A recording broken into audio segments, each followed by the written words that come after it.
No, we're not.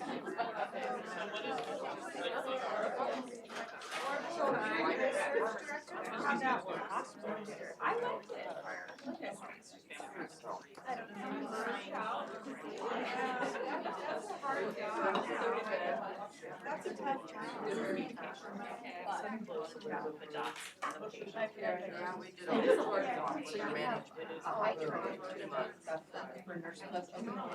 Not really. I mean, we just did an analysis of that. Because our rate, we've been running about 11, 8:30, whatever. Second flight. And I got this last quarter, they gave me a report, it was about 4. Well, we broke it down. We had 21.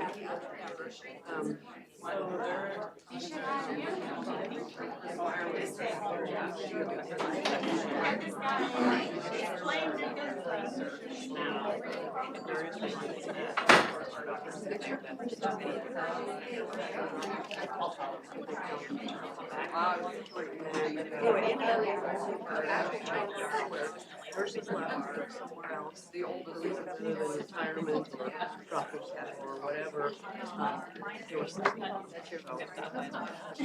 was dispersed throughout. We couldn't find one unit that had higher. Oh, what analysis you have done, Right? I'm proud of you. I just called her up to, here it is. So, That's good though. she created a nursing home. I know, I'm like a creator. Our nursing dashboard. That really, but if you tell our kids, I was like,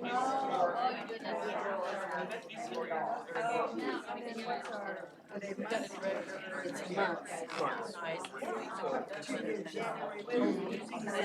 That was the average salary. How many people have the average is there? That's what I gave you. It's how I know. So that's In other words, it's going to be the common cost. I want to know. the hospital.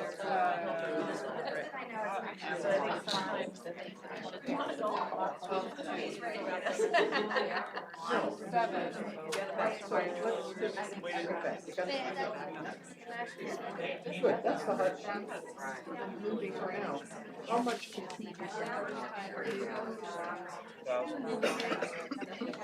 So 2 months can differ by as many as 8 accidents.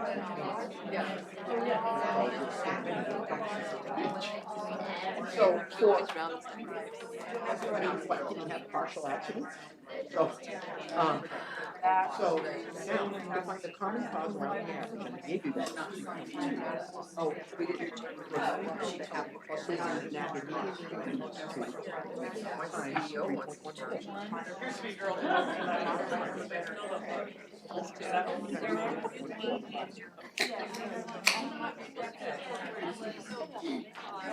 median times 3.4 plus or minus 16.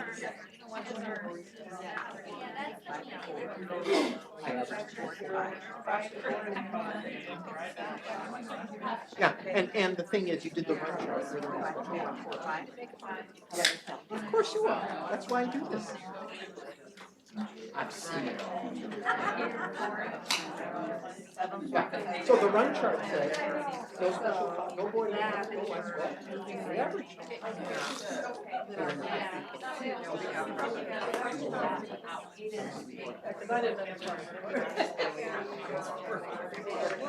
I'm gonna float around.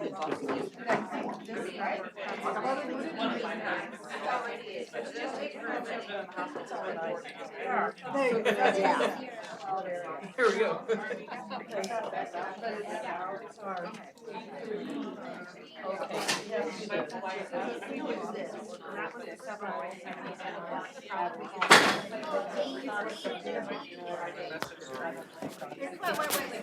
Folks, so you should be working on the example, And if you have any questions at all, raise your hand, I'll be right there. Okay, so now so that's why he had the average.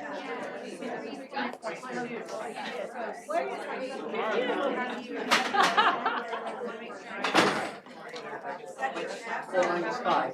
Five minus Most of four. that's software. Then we'll make Just the them. right. And they're all positive. Okay, there's what I thought.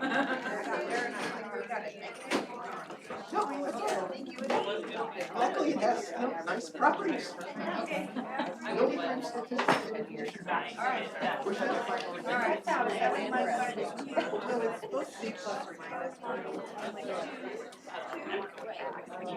So it's zero, then 2 times 3.4. Seeing much sketching going on here. Oh, she's an artist. We're talking. There's my little people. Doesn't even remember. And I suppose we go if we know you're going every month. Yes. And then it says. It's about seeing every shoot, but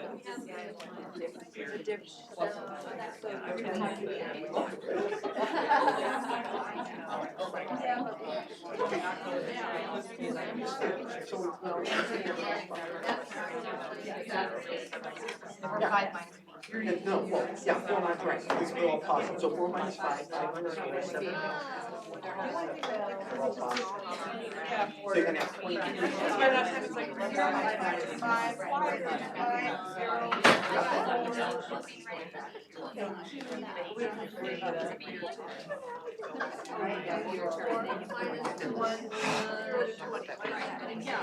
Whatever it happens. Are you at 10 now? Why are you starting? Oh, she's doing it for you? You each pay her a quarter. Yeah, wait a minute, is that my money? we've already seen them, we took them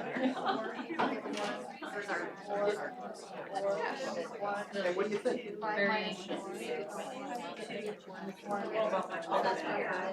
Right, and are there any special comments? So now, you take the extra.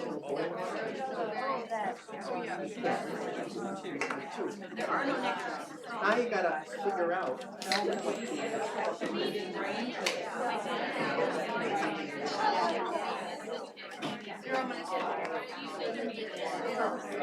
Yeah, they're all positive.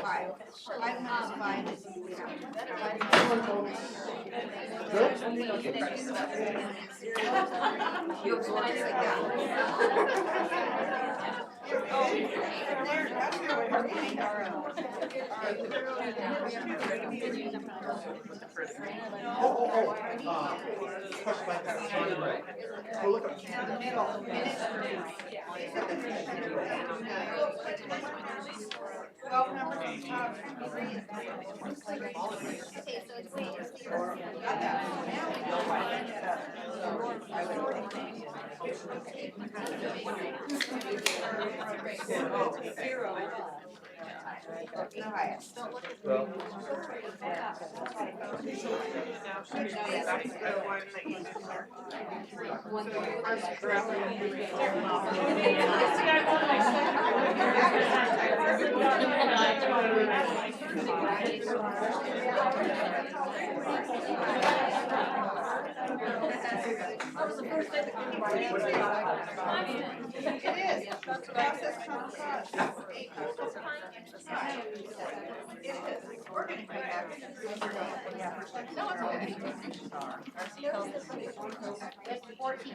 Oh, so between 5 and 4 is 1, between 4 and 5.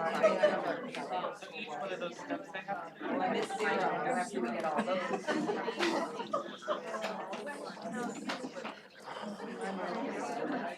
So 1, 1, 2. We have. Yes.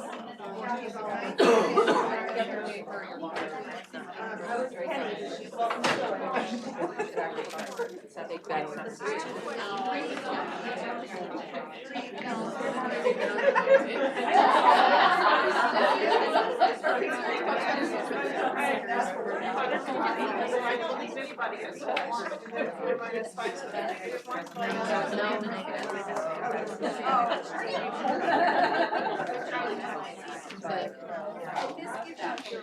We did our part.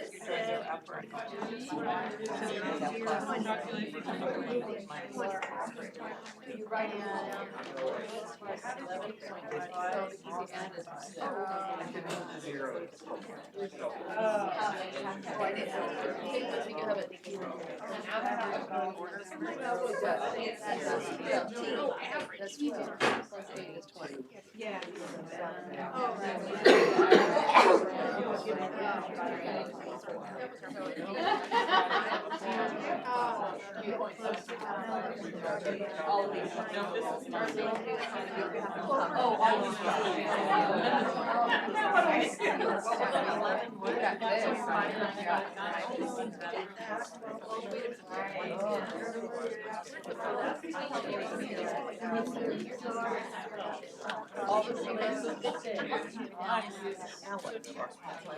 Well, now you can.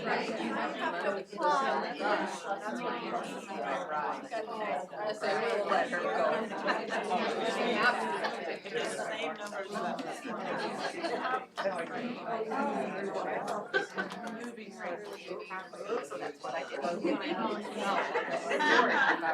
I have her as CFO, and if you watch my what are you trying to figure out?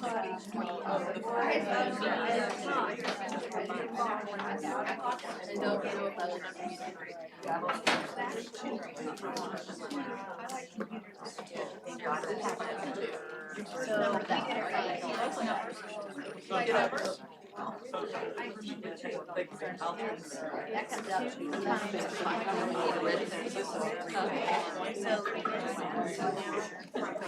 I want her To do that.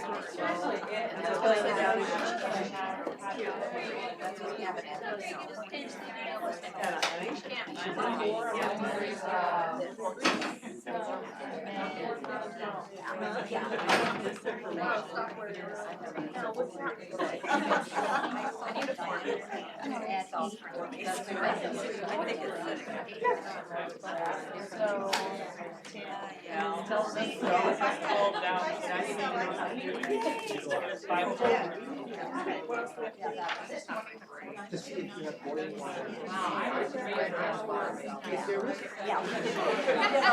Good job, team. Thank you, thank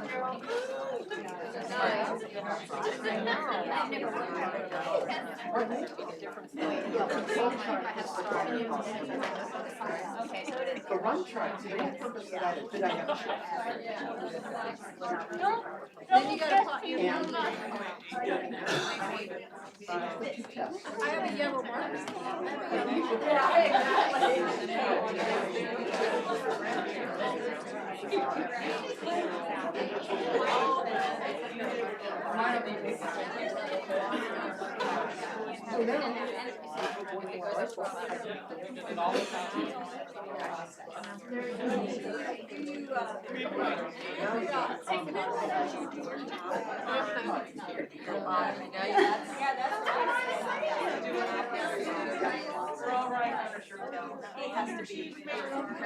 That was the way, because I said, I just didn't. Connect your dots.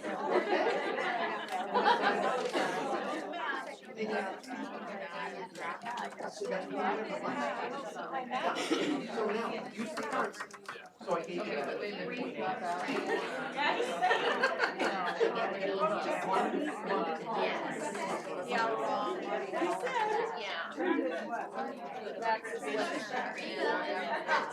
So, what's the average?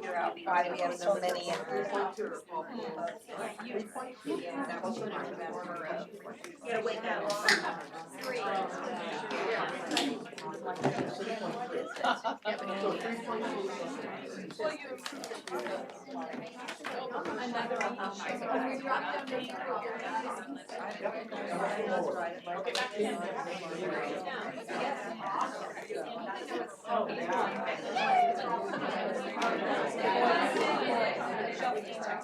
Like you Then said. Hoffman is 6 Come on, folks.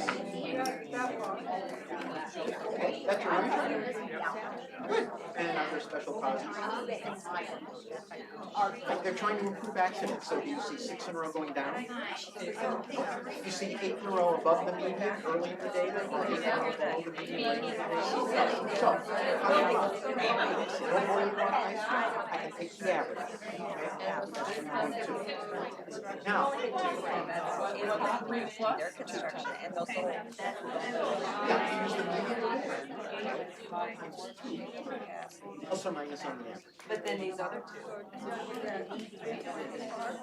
The 3 point, that's to say how much can 1 month differ from the previous month. It can differ by as many as 8 accidents. That's why I do this. I'll have you do one, then I'll show you a macro.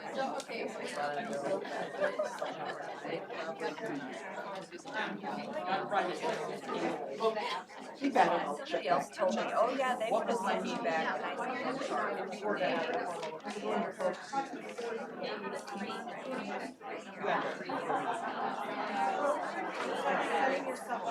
That's the average.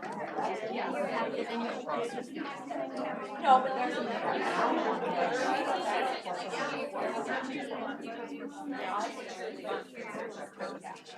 No, that's all very, that's 3.2, yeah. That's nothing right. is different, really.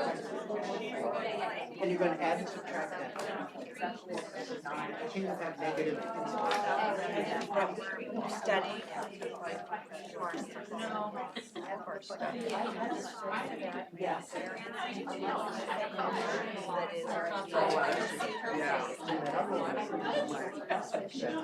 how much content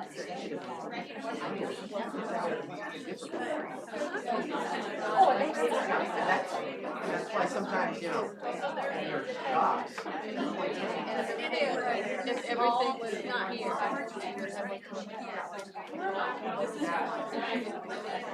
the median moving range. 99 plus or minus. I should have Johnny with me and it talked outright. It was a Oh, you got it. We read the numbers. Oh, you did? Oh, This was our first attempt. you do it in the. There's no other.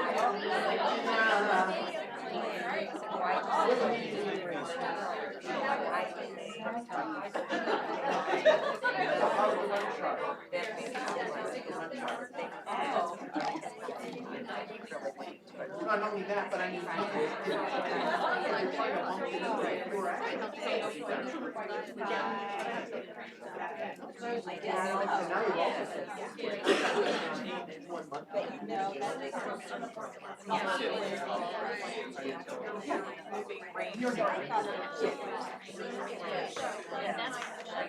Yeah, that, unless Shelby's missing.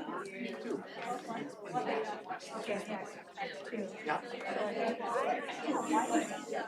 And that's the 2 consecutive.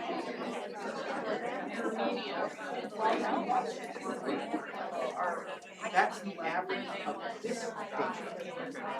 I was getting a comment. That's the true average, right? Because the run charts go way and then around that average, you have to put the median out.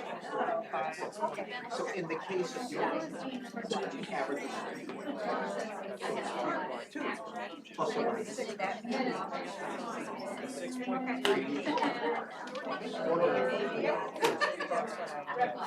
There was probably one other in mine. Going okay still? Yeah. Just one? Okay, charge a quarter. Yeah. And then you said that. Yes. That is the average of that data. What's the average of your data? Okay, start.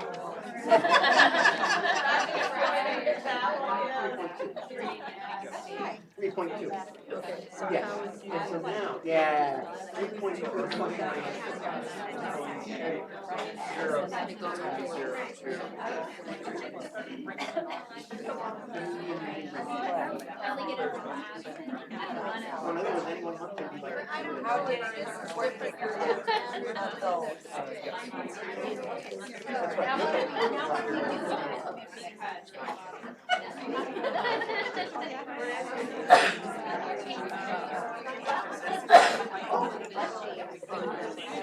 Yeah, but you tell them this. What did you say?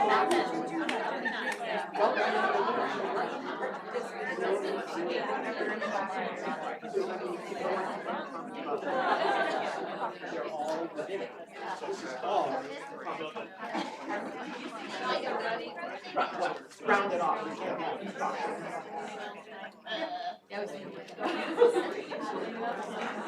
And that is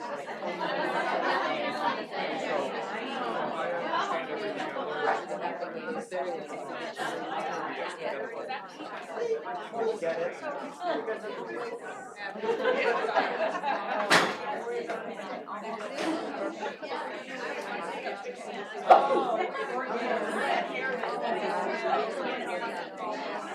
That's what I'm saying. That was just. Once we do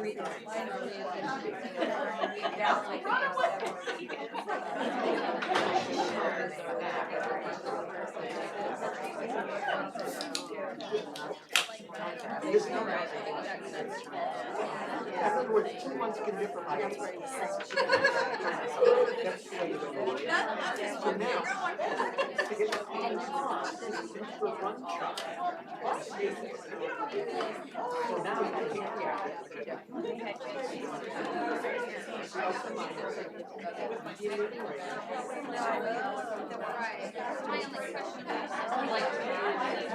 right, plus or minus one.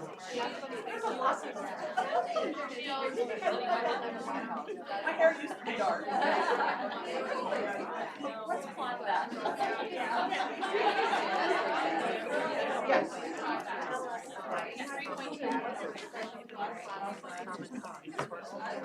So you did this, good, yeah, good.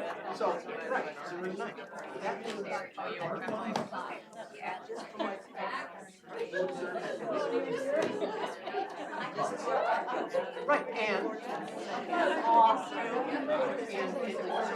but I mean, you did the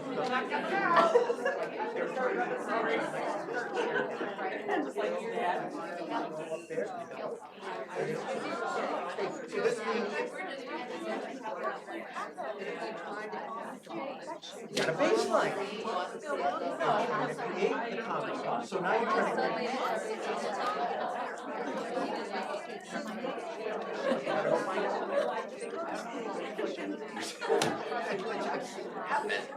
yeah, so now you have a baseline now to be able to go below there, or yeah, there's gotta be about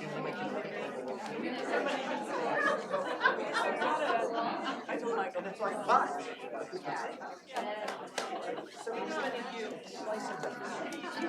That's it.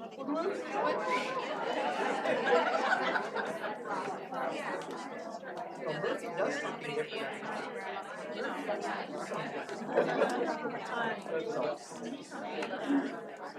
So I have another. I know I'm gonna know that I probably.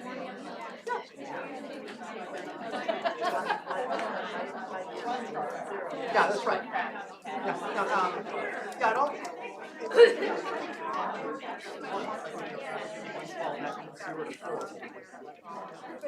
And if you're trying to find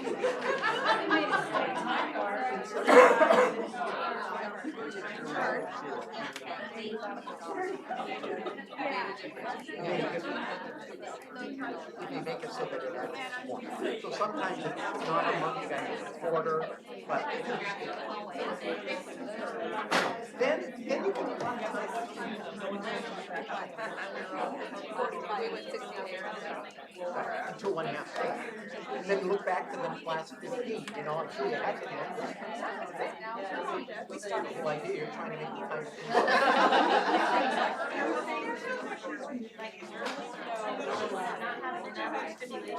If you average one fall in a period, and in a period, well, Like, you gotta send her to go. I don't want to.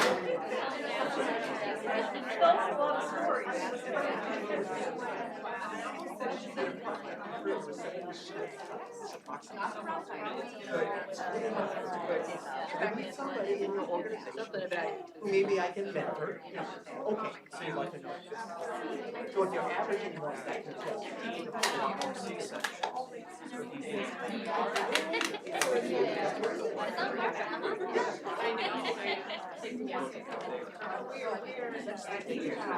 the processes that give us very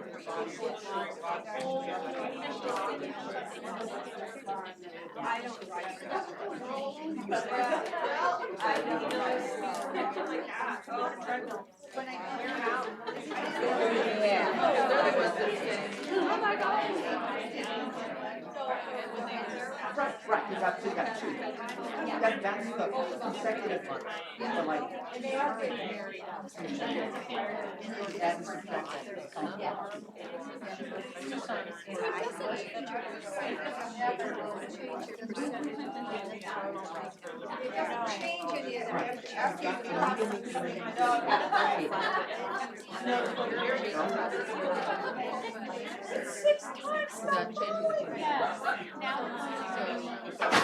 Skew your numbers again.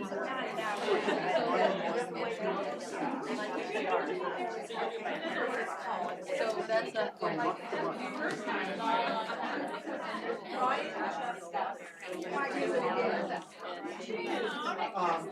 Get them first thing. In other words, you need to be.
Good. Going okay?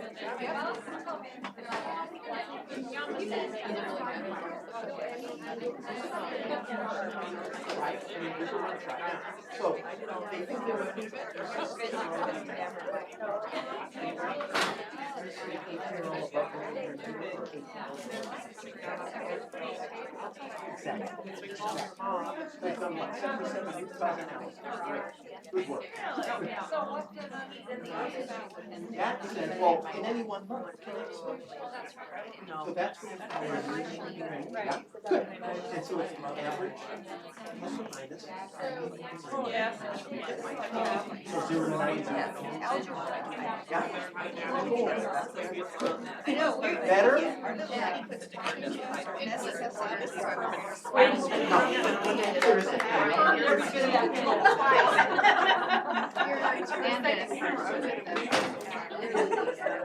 Okay.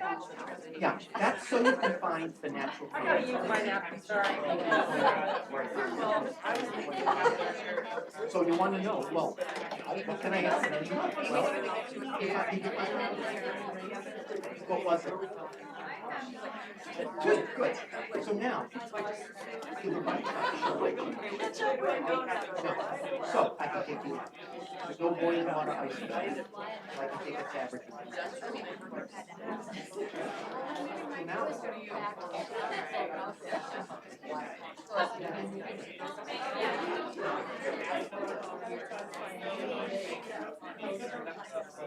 Of course, it's right there.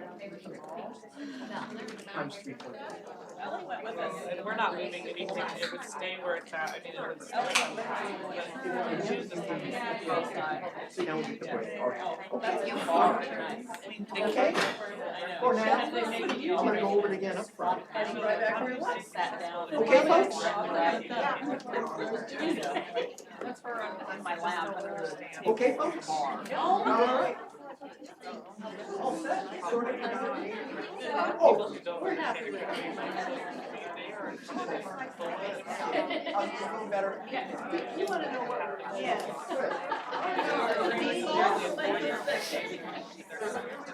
Okay, folks. You know what? Since it's after lunch, I think we need a little bit of refreshment. I found this YouTube of John Miller, and I never met him, but we've become friends through correspondence. He's a great guy. He's generous. He's a wonderful human being, and that's why, I don't have any financial thing. His stuff is great. You'll see why. Here's a talk he gave, and I'm trying to think. Oh, no AV person. All right, I'll try to put my mic where the thing is. Let's see what happens.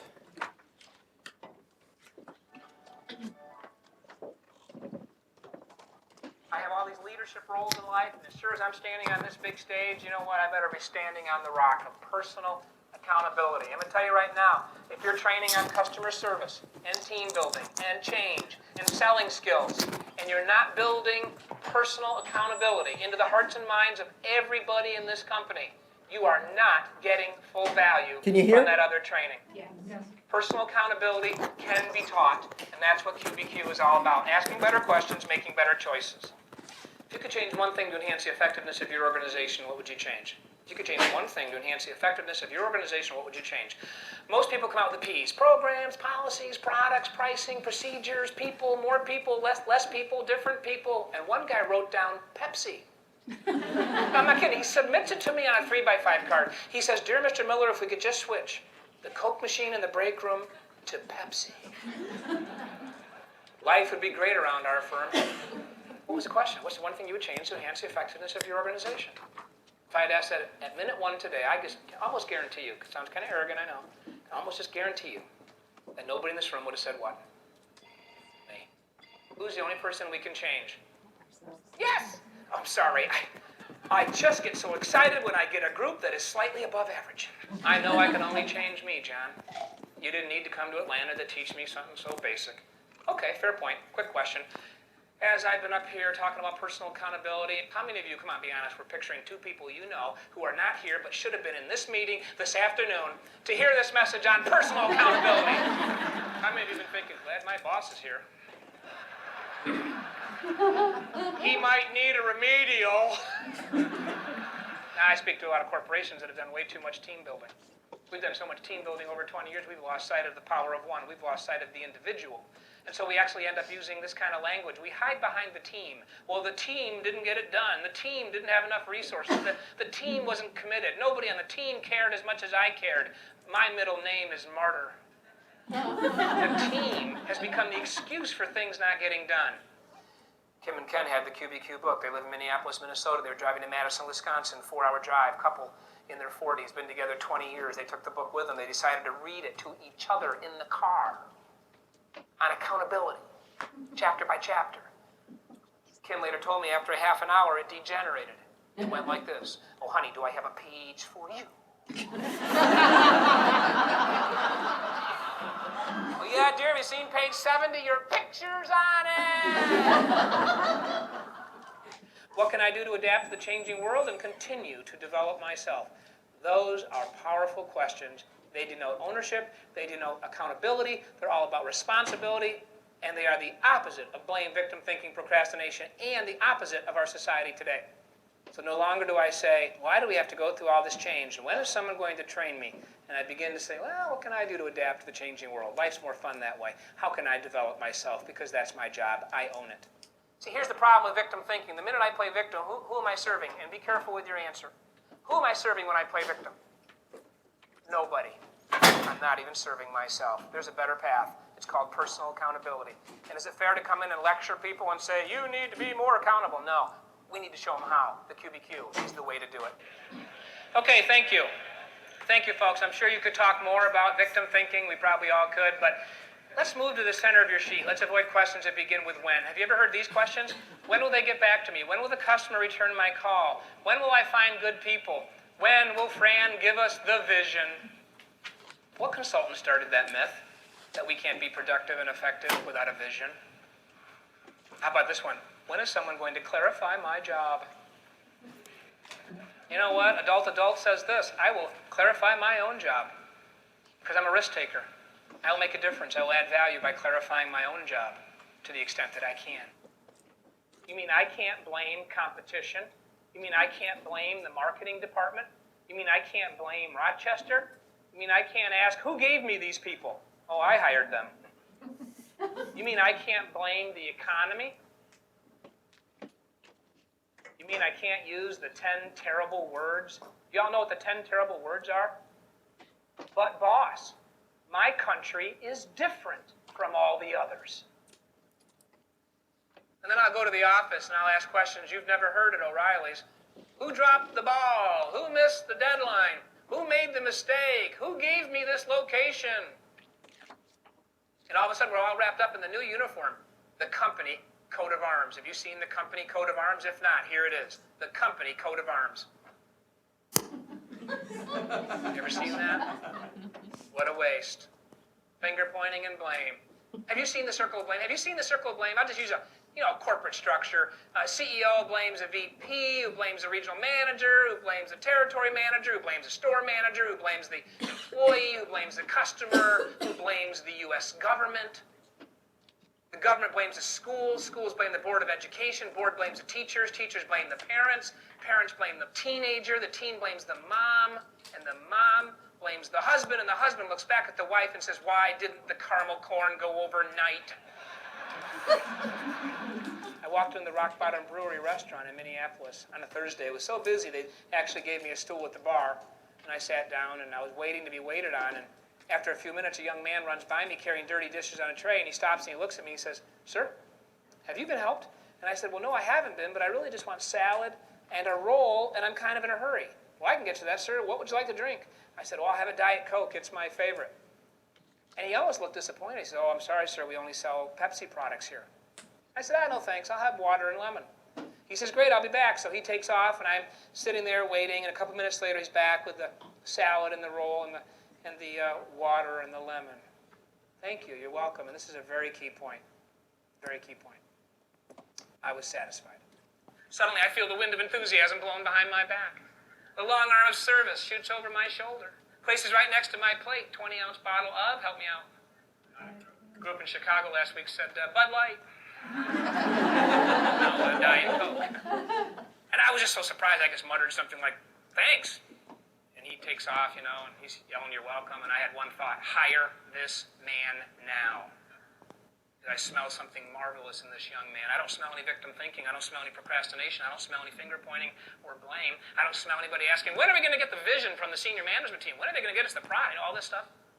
I smell accountability. I called him over. So I thought you didn't sell Coke products. He says we don't. I said, well, where did this come from? He says, grocery store around the corner. I said, who paid for it? He said, I did, sir, just $1 out of my tip money. And then I said, how'd you have time to go get it? You've been so busy. I think you'll love his response. You ready? Okay, right? I said, how'd you have time to go get it? He goes, oh, I didn't go get it, sir. I sent my manager. Come on, right now, turn to somebody in this room and say these words. Get me a Diet Coke. Wow. I came back a month later. I could not forget him. His name was Jacob Miller. I love his last name. John Miller, if you didn't know, okay? And I walked in to the restaurant, and I said, one for Jacob Miller's section, please. I want to sit wherever Jacob's serving. And the hostess says, I'm sorry, Jacob is no longer. And my mind went crazy. I started thinking these thoughts. You didn't really lose a guy with character, did you? You didn't really lose a guy who did not say, why can't the customer read the menu? He did not say, when is management going to give us the tools we need? He did not say, why are we so short-staffed? He did not say, why am I always stressed out and don't get any support? He did not say, why do we have to go through all this change and when is someone going to train me? He just looked at me and said, hey, how can I help you reach your goals, sir? What can I do to serve others? You lost a guy like that? Now, I didn't say all that to her in the lobby of the restaurant. I just thought it. Let's go back. One for Jacob Miller's section, please. And she says, I'm sorry, Jacob is no longer. And I thought all that stuff, but then I just said, oh, don't tell me you lost him.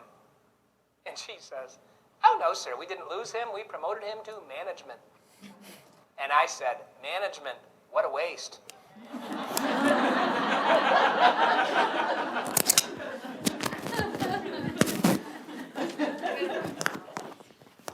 He's a great guy, and his book is written in that tone. And then at the end of it, he said, isn't this the best book everybody else should read? He said, if that's what you said, go back and read it again. It's just, just a minute here.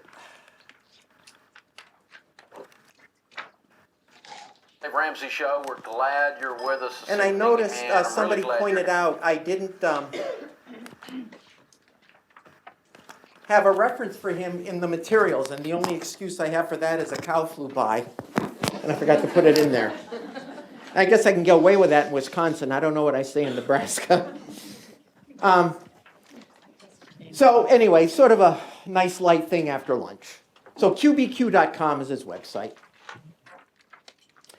Well, at first, it was the usual stuff, but by the end, you folks were getting this example. Now let me go over it painstakingly to make sure we got it.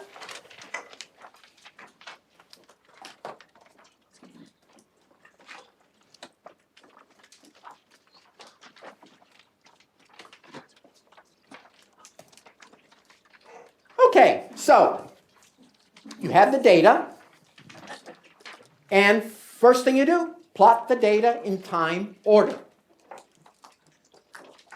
So from the graph, and a lot of times you'll have to do this. You'll be at a meeting and there'll be a bar graph or something, and you'll have to translate it. But, I mean, can't you see how easy this is to do at a boring meeting? Everything you did, So there's the data, yeah, and we sorted it. Found a median of 3. All got that far? In fact, I saw that you all pretty much, 3 is the median of the data itself. And then there's the data, and there are the moving ranges, which I then sorted. And from what I could tell, most tables got the 2.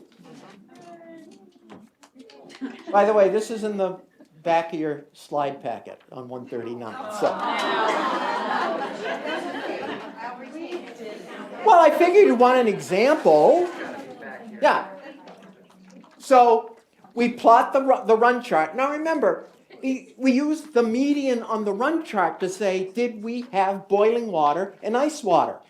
Because if you do, it doesn't make sense to take the average. So now, they've been trying to improve accidents. Every month they go over every accident. If it was improving, we might see 6 successive decreases. Do we see that? No. If you're improving, I might see 8 in a row above the median here and or 8 in a row below the median there. Do we see that? What's changed? Nothing. So now we want to say, all right, every month, what can we expect so we can stop people from going nuts? So that's where, so the average, yes, 3.2, median moving range is 2. So in any one month, when you do 3.2 plus or minus 2 times 3.14, as you see, in any one month, you can expect from 0 to 9 or 10 accidents. Now, if all they do is continue to do what they're doing, tick, tick, tick, tick. And once again, people, I can't accept. Well, so what do? What have they been doing for a strategy? Special cause. And every month, how are we doing? Well, this needs a common cause. I mean, the variation's awful, but so what? Guess what? The same process produced these 77 accidents. See, Murphy, you never know what Murphy's going to do, but Murphy likes to do some things more than others, and that's where you catch him over time. What are the 20% of the reasons that account for 80% of the accidents? How many data points do you require to be able to get? How many do I require? Whatever you give me. Think of it. But can you get an accurate median moving range with not? What else are you going to do? I don't know. Get out the Ouija board. That's what how many data? Well, if that's all you got, and if that's what you got, that's what you got. Can you get past data? And you'll see in one example I'm about to give you, it's amazing what past data can tell you. You're probably more perfectly designed for longer than you ever thought. Oh, sure. So what's wrong? See, what happens January 2nd? I come to work. It's like January 2nd, the previous year ceases to exist except for its average. Ever notice that? Yeah. So, go get them. I mean, look, at first it might be hard, but you get a result, see? And once again, I'm showing you it's worth your time. No, good question. And people say, well, how many data points for a control chart? Well, you know what? A guy I really respect, Don Wheeler, says, you know what? By the time you get around 6 or 7 points, the limits are pretty good. I mean, they'll solidify with more. Some people say, oh, you need 15 to 20. And like I always say, if it's all I got, it's all I got. That happens to me so many times. And you'll see an example of it in a minute. Yes, Sue? So is the range of variance always going to be larger than the median range numbers? Like our median range numbers are like 0 to 7, but our variance range is 0 to 9. Yeah, the median range. Well, you also did that first calculation, that 2 times 3.865, that those are going to be from 0 to 8, consecutive points. Okay. See, that's the thing, consecutive, Okay. compared to last month. So what you're going to do is stop people and say, hey, we went up, we doubled. We doubled by how much we went up. Yeah, so 5 to 10, but it can vary by 8. Now, people look for doubling and all this, and if it's common cause, it doesn't make any sense. So yeah, so now, do I have to accept that? No. 77, more if you got it, and slice and dice. Now, here was the funny thing. Remember they set the aggressive 25% goal? Did it meet the goal? No. But they proved it, though. One even proved it was closer to 50% with the trend line. Swags. You'll never go wrong by plotting dots. I mean, I've just started. I've got a dozen more examples this afternoon. Yeah, and the 3 zeros. Are they special causes? No. Now, I need to clarify one thing. All common cause means is I can't look at accidents individually and I can't look at data points individually. Okay? Suppose, when all these 3 were high, it was for the same reason. See, I'm clustering. So in other words, not individually, I can cluster. That's a good thing. Is the reason they're all high the same? Or, oh yeah, these are the only months where we didn't run that dangerous product. And this is the month where we ran another dangerous product. So all common cause means I can't look at things individually. I can group. The ultimate grouping, put all 77 together. Once again, here's where your knowledge is going to come in. Wait a minute, those are the 3 months we... Okay? Sounds like the mechanics are getting there. Good. If you had a range that was greater than 8 between 2 consecutive Yeah. data points, then that would be special cause? Probably. Yeah. Yeah, we had excessive this month. Oh, yeah. The month from hell. Or this, yeah, we had a breakdown in this. In other words, something atypical. Of course, in Nebraska, I can do that because I remember the Twin Cities. When I lived there, I could drive 35W. It was never a problem. Then all of a sudden, it'd be, oh, yeah, there was an accident on 35W today. So, we had a special cause. Accident on 35. Then all of a sudden, I noticed my commute time started going up, and it had wider limits. Why? Because an accident on 35W at rush hour was no longer a special cause. So that's what happens sometimes. These isolated special causes all of a sudden become part of your system. You see, I'm doing the brain surgery here. Yeah. Okay.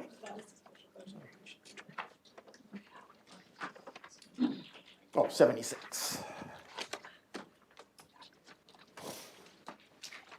Okay. Real data. I dramatized it a little bit. So let's say it's the old year over year. Falls make you sweat, right? Falls make everybody sweat. So this is the old, well, it's November. So I have the 11 months from this year and the 11 months from the same period last year. Was there something magical about that? I can only compare one November to the previous November. I never got that. So here we go. Let's see. So this month, 9. Last month, 0. What happened? And if I look year over year, we're up 25% on our falls. So the CEO's addressing the group, how important this is. We're up quite a bit from the same period last year, but I'm pretty proud of a program I instituted in April. Let me explain. Let's take a look at the 12-month trend graph. And why can people look only at 12 months? There's something magical about that. There we go. There are the last 12 months. Of course, software delights its customer and puts the trend line in for you. So he said, yeah, well, you see this April, I noticed those were kind of 4 above average months. So I started insisting on root cause analyses because this falls problem wasn't going away.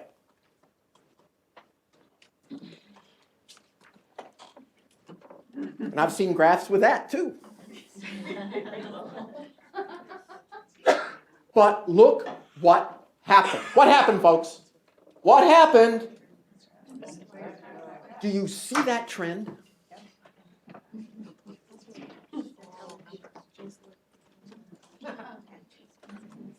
All right, so he said, all right, I'll give you a budget to have a safety fair. Get little keychains that say, fall in love with quality. and hand them out.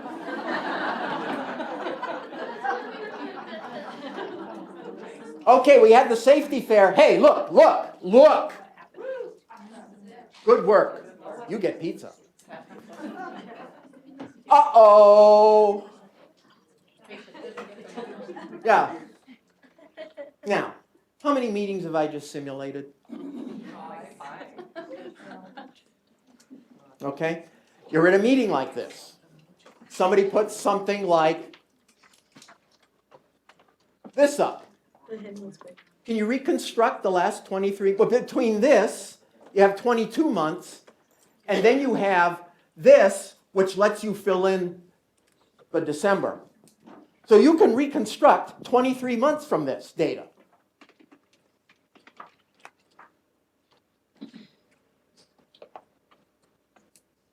Oh yeah, I forgot. And finance did an analysis too. They used the 12-month rolling average. You folks ever encounter that creature? Yeah, well, you'll encounter it more, especially with finance, and it's a crock. I'll show you why after this example. But so see, finance, see, it's worse. There's a long-term trend. Am I showing you what data insanity is costing you? And it's not the problems that walk into your office that are important. The important ones are the ones no one's aware. What if you could tame this? What could you do with this time spent in silly meetings? So let's keep doing the root cause analyses. Let's join that IHI Falls Collaborative, and let's start benchmarking.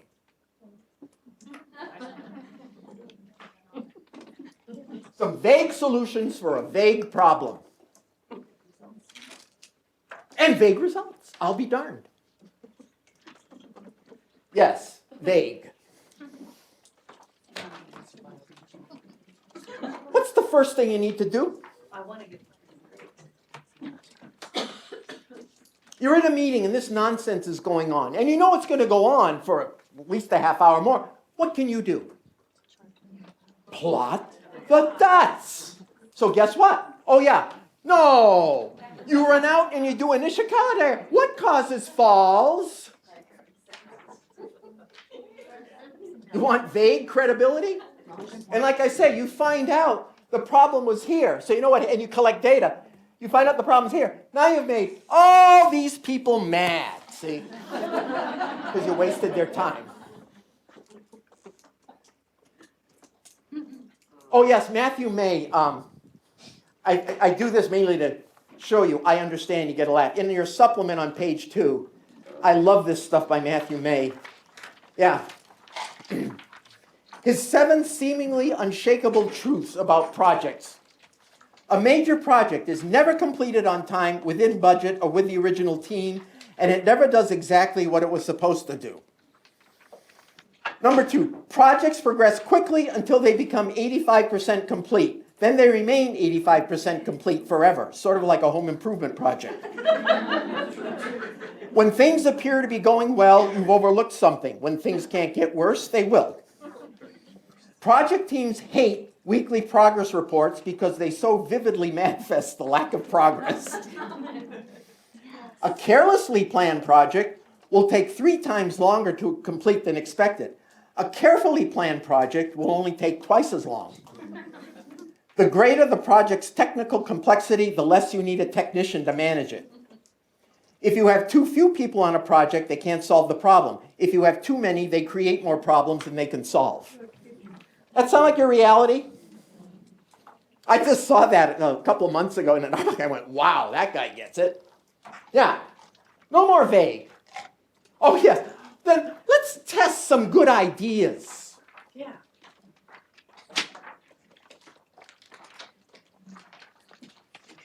So you do your nice little PDSA wheels. Oh, it hits your culture.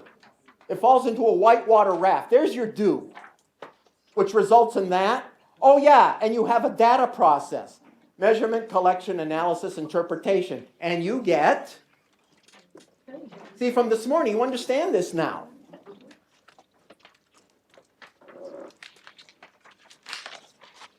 That's all you need because you can reconstruct the last 23 months. Okay, so do the same thing. Get a run chart, somebody get the median moving range, and find out what this process is perfectly designed to get.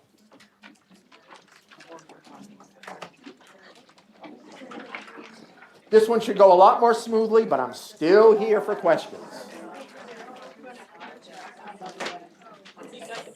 So I've given you the data here.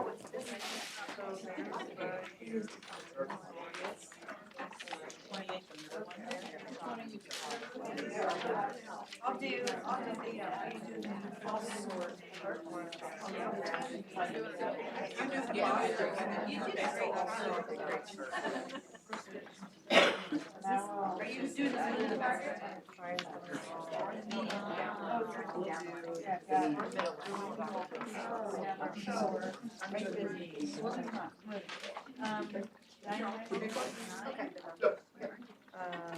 Oh, you're starting. I'm sorry, yeah.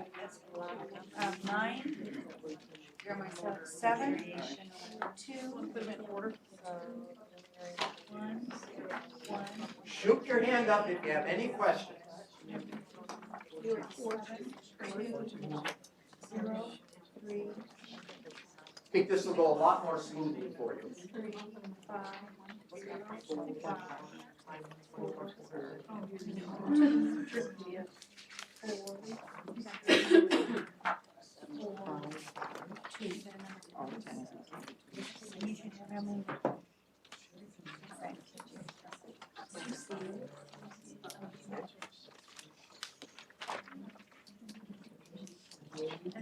That's because this one's always 0.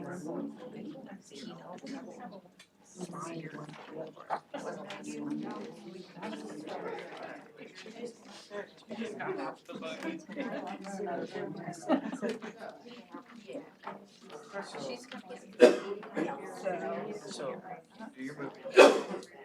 What's the difference between 4 and 2?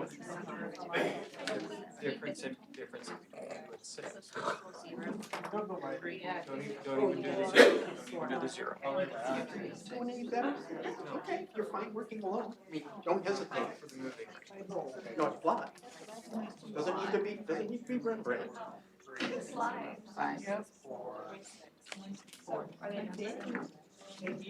So I clarified things for you last time. Yep. Good. For the year-to-year and the last 5 years.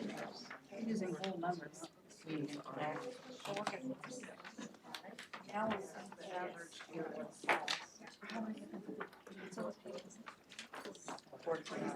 Now what we're gonna do is we're gonna take those, put them in order. Yeah. Not away from the sort of. A little better this time. So far. Good. How's it going, folks? Y'all straightened out? Okay. Yeah. You plotted the numbers. Median.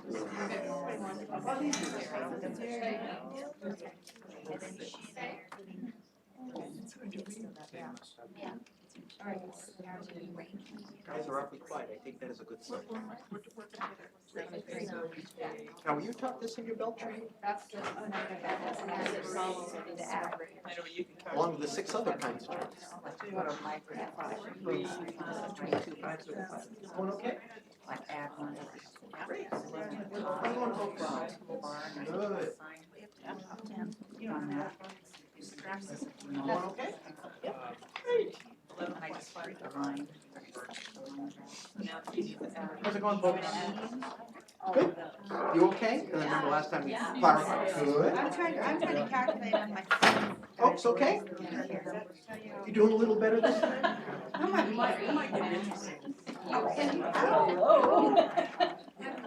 it going? You're having too much fun. We love data, data. 595. Run that up.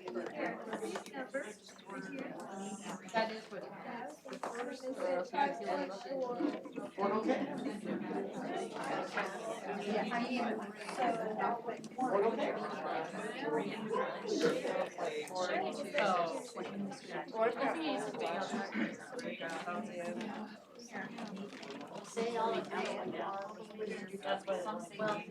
Probably not because of you, Cindy.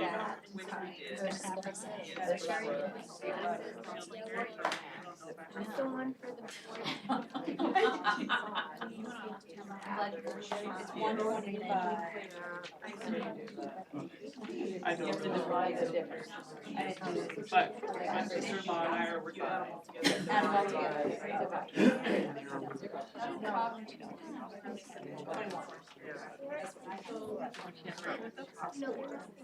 What you guys say the median was? That's just it.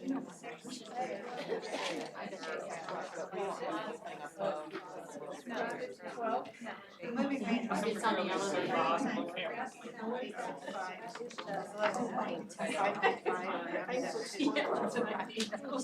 I know you guys try it out, let me know how it goes. I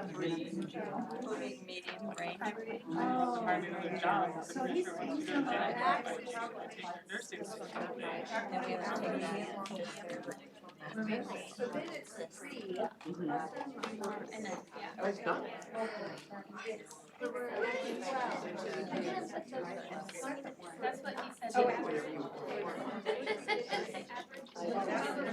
Then you get the answer.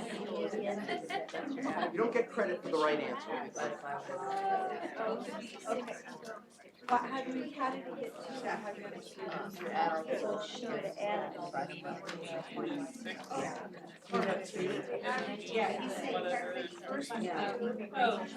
Which is two, actually it's three. There's also. Max range is. Five, three, they're both three. 5.865. And 3.1. Take that time, take that time. I know, right? At all the, and then you divide it by the. And then add your average. And that is. No. I'm reading the corrections. Okay, so you gotta do another step on this. Yeah. First, moving range. Times this. Second, short, 5. No. Times 3.14. It's got nothing to do with I pi. don't know, I'm reverting back to the. I know. Junior high. Yeah. That's what all those time out for me. So we did It's that. that girl. Just kidding. Just kidding. I'm just kidding. I sort of. I have 3 daughters and 4 grandsons.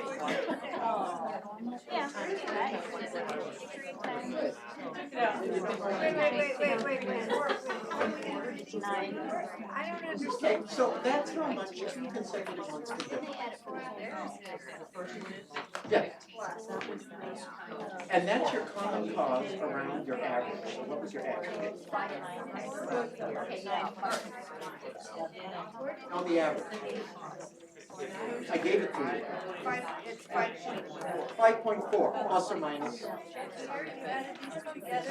9.4. So you added these together to our range. That is. No, 5.4 plus or minus.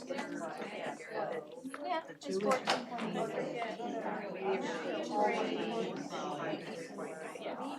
Is it wrapping up? 3? So plot 14. That's why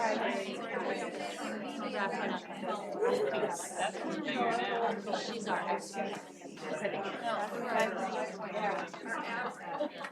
This is how much we would vary. What he's saying is remember, like, the top line.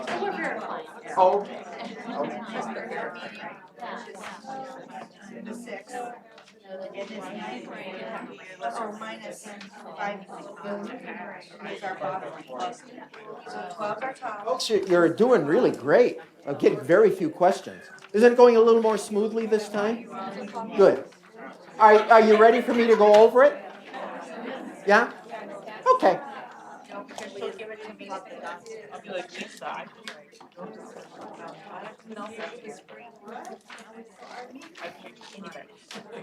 Okay. So, what do? We plot the dots. So you're able to reconstruct the data. And that's what you're going to have to do a lot of meetings. Because I notice people love side-by-side bar graphs from one year to the next. So, deconstruct it. Plot the dots. So sorting them, we got the median was 6. That sound right? Good. So, what's changed over this period, at least so far, what you can conclude? So they're hoping they're decreasing falls. Well, do you see 6 going down? Do you see 8 above the median here or 8 below the median here? What's changed? Nothing. But they did some stuff, didn't they? Yes. Sure. That might be the moving range. This is the data. This is the data itself. I am not doing the moving ranges yet. That's to get the median for your run chart. Yeah. So that's all right. So you do this, sort it, and then you get your run chart. Okay? This is what you got for your run chart. Yeah? We had another one, yes. You had another one. Oh, yeah. All right. So, once again, is there boiling water and ice water? No! It's stable. So since there isn't, what can I do? Take the average of all the data, which is 5.4. So now we got to say, what's the common cause around 5.4? What can I expect in any one month? And how much can 2 consecutive months differ? So we find the median moving range. Feel better now? Yeah. Everybody able to get this okay? You're doing great.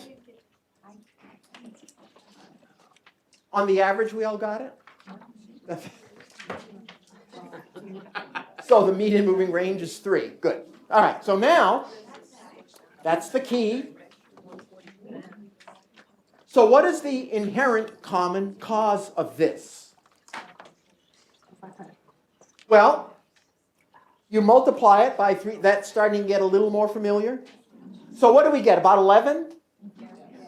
So what does that say? What is that 11 good for? Right. And remember he threw a fit because they went from 0 to 9? Really? Is that a special cause? Right. So, once again, you're going to find it is amazing. Just looking for it is amazing what you have to deal with in terms of common cause. But hopefully by the end of today, I'm going to have you comfortable with it because so what? I know that I need to use a common cause strategy. Aggregate. I don't care what the limits are. It's stable. So so he got all upset that there was a 0, which he thought was due to the safety fare, and went to a 9. So now, it's 5.4 plus or minus 3 times 3.14. What would the range you got? The range, yeah. Common cause range. 0 to 15 then? Yeah, 0 to 15. I mean, you can't have partial falls. Okay, now let's look at their data. Folks, it doesn't come any more stable than this. In fact, so he's got him back to doing root causes, joining collaboratives, and that. Well, how is that done in the past? Didn't make a difference. Well, sure it did. They've added more complexity. Well, yeah. Now, yes. And now, folks, whoops. Yeah. Okay. Tick, tick, tick, tick. What awaits them in their future if all they do is continue to do what they're doing? There's a 15er waiting for them. Can't tell you when. It's coming. I don't like it either. And also, which is going to confuse things even more, what else is waiting for them? Some more zeros. And they'll say, this is out of control. No, it's in control. So what do? How do we fix this? Change the process. Four is constant, so we have to change 5. You have to change the limits? They are what they are. No. So how have they been treating this? What kind of strategies have they been using? They've all been special. Reacted to the trend, had the safety fair, had the root cause analyses. So what does this say? Change your day-to-day process. So, yeah, change the process how? How are you going to find out where to change it? Right. What? Aggregate all 125 falls and brainstorm ways to slice and dice. I'm trying to think of falls. And I was in Canada with one long-term care, and they said, well, a lot of falls, it's either in the room, the bed, the toilet, or the chair.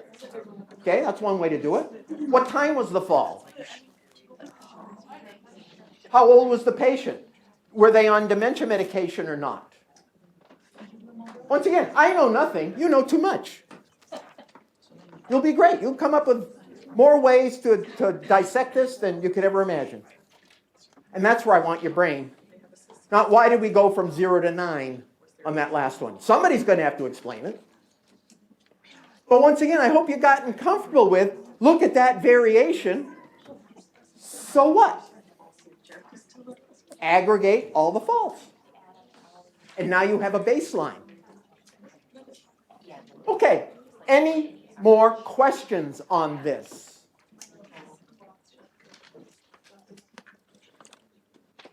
I think you've got the mechanics down.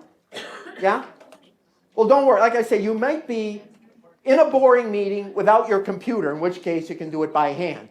I'm going to show a macro now that I'll give to you if you want it. Don't say yes yet. You haven't seen me use it. No, it's a friend of mine wrote it. It's brilliant. And his only caveat to me was, don't sell it. He said, you can give it away, don't sell it. Well, he was working for 3M at the time, and don't give it to a 3M competitor. Fine. I've given away thousands of copies of this. It's wonderful. And it'll help you solve 80 to 90% of your problems. An important lesson, because you're going to come up against this. People hate variation. So they come up with ways they think are getting around it, and they're not. For example, so here they're doing it on the 12-month rolling average. Finance people love it. And I've seen it even used for things like falls. So let's suppose, well, first of all, look at these two graphs. Do you see any special causes in either one of them?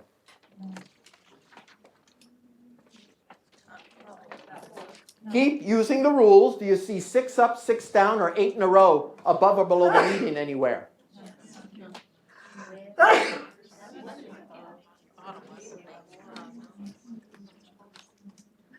Do you see any of those rules?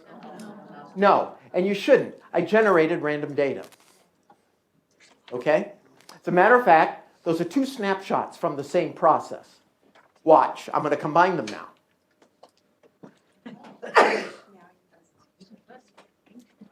Now you're starting to look at that, and you kind of look for the 8 and that and go, that's stable. Well, yeah, it is. Now, there are 2 things people like to do. One is called 4-quarter rolling average. So in other words, for this data, it would take 1 to 4, 2 to 5, 3 to 6. You see what I'm doing? 4 to 7. So each observation has 3 points of memory from the last one in it. So some people like that's 4-quarter rolling average. Okay? Well, watch what happened. Now remember, these are the same process, right? Watch what happens when I do a 4-quarter rolling average on each.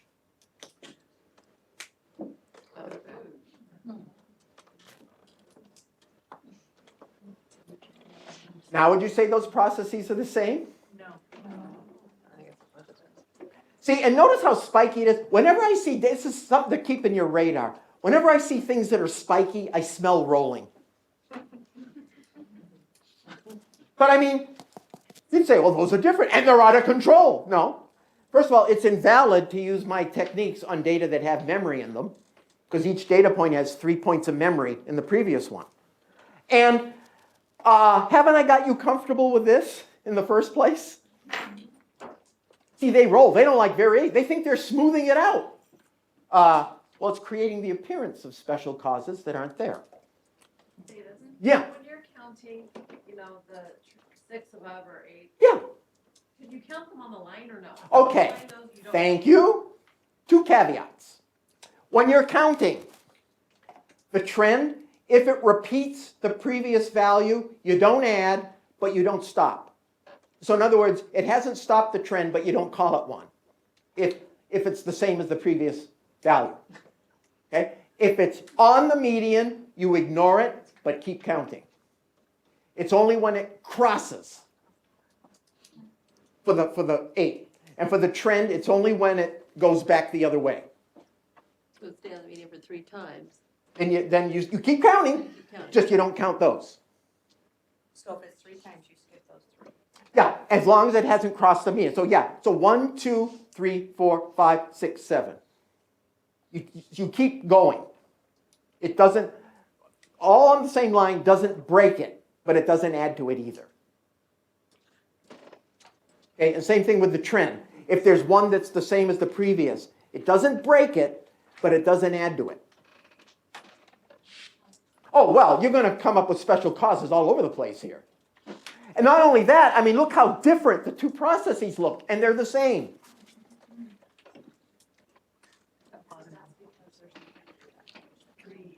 There's 3 points of memory. And I thought I heard somebody talking about the other day doing rolling averages with their falls data or their never event data. All right, now, watch what happens when I roll 12. So 1 to 12, 2 to 13, 3 to 14, a 12-month rolling average.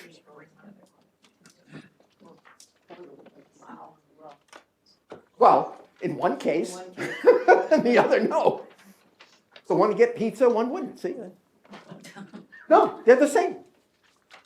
They think they're smoothing it, but it's adding the appearance of special causes that aren't there. So the whole point of this is, when people say they've rolled something, say, I want the raw data, please. You want the individual months. Because like I said, you had no trouble with this or that. You know it's stable. And you're comfortable with the variation. It's plus or minus about 15. So what? So that's what our HCAP scores do, so you need to take that, you need to take that average out and put that in. The HCAPs are rolling averages? Yeah, aren't they? By design, or is it something your organization has done with it? By design, for the way CMS presents them to us. Everything publicly reported on CMS website is rolling 12 months. Oh my God. This is the first I've heard that. That's terrible. So if you had a bad month a year ago. Don't think I haven't tried. Right.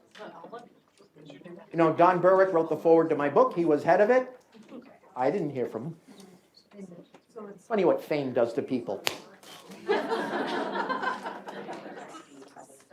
Yeah. Listen, folks, I would be delighted to help you with that.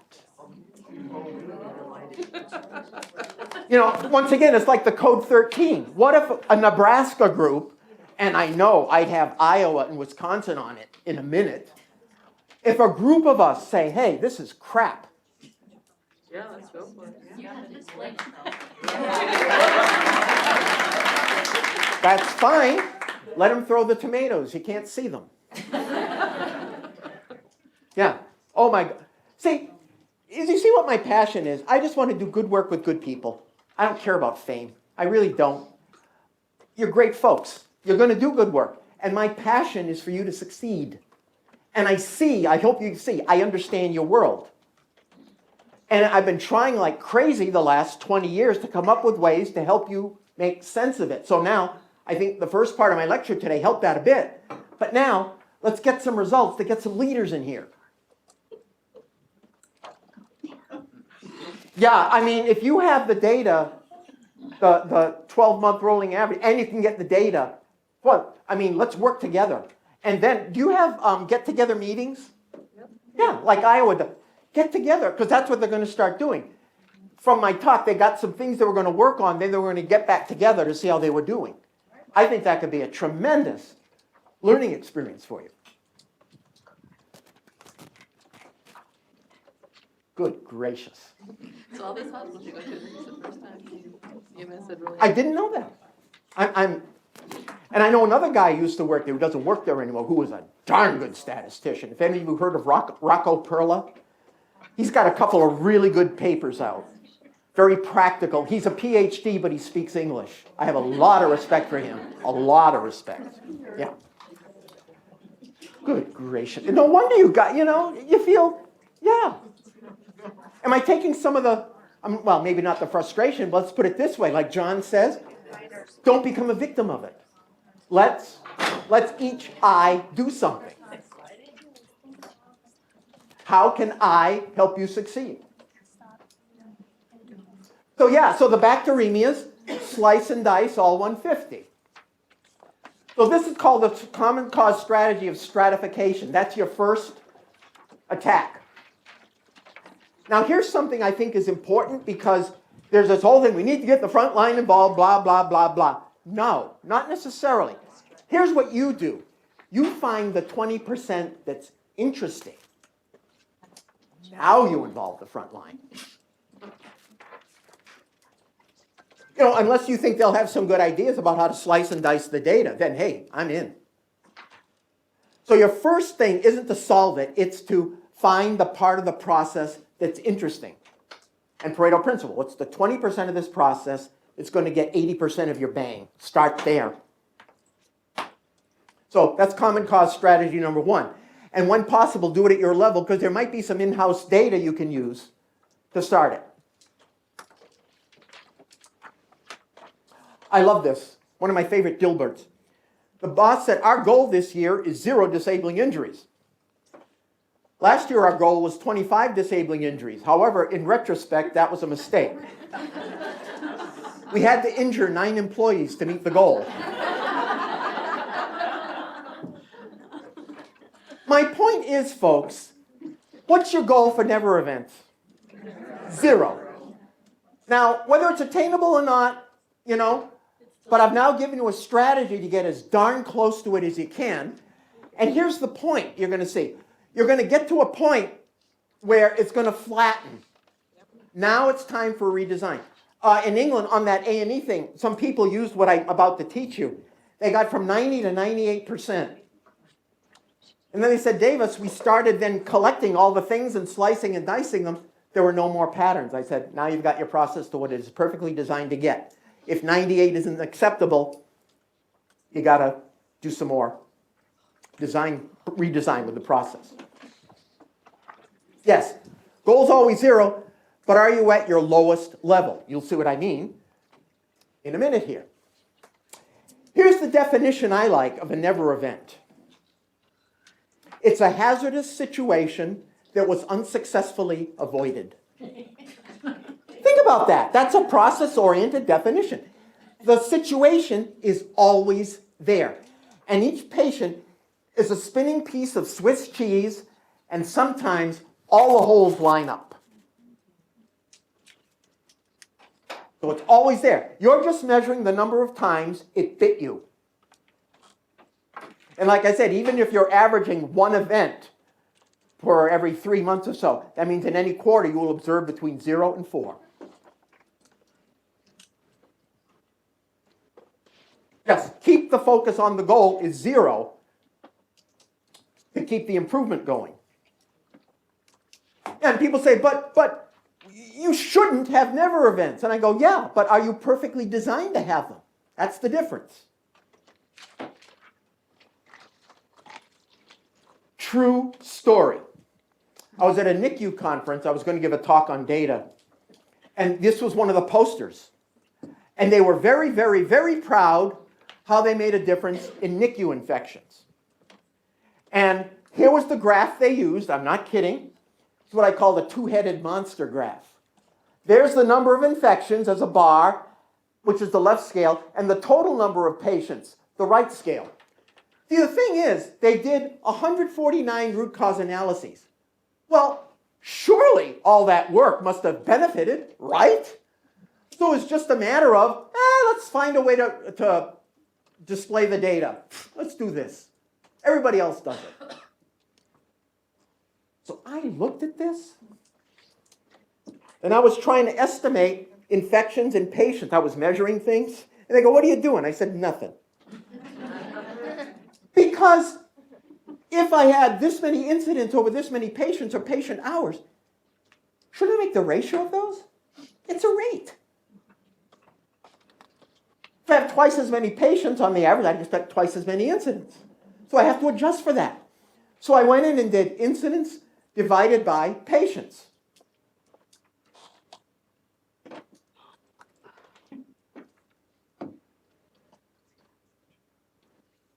Did they make a difference?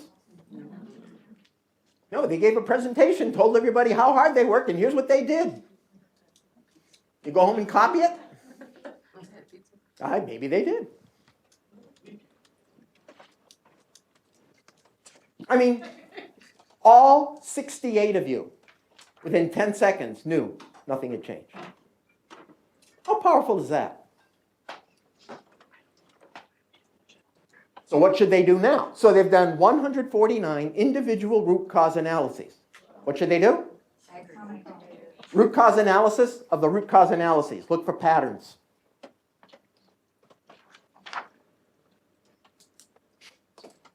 Deming liked to say the statistics on the number of incidents doesn't help you improve the number of incidents. You go to a meeting and the CEO says, I don't like those numbers. Yeah, so? I like them better. Well, what do you want me to do? All common cause, once again, means you can neither treat data points individually nor dissect an incident individually. You can't compare two individual points. This year to last year to their percent change. Doesn't make any sense. You always have to assess the process that has produced your data. So now I'm giving you common cause strategies. And I got this from an old Duran tape. Duran was really hot in like the 50s through 80s, early 90s.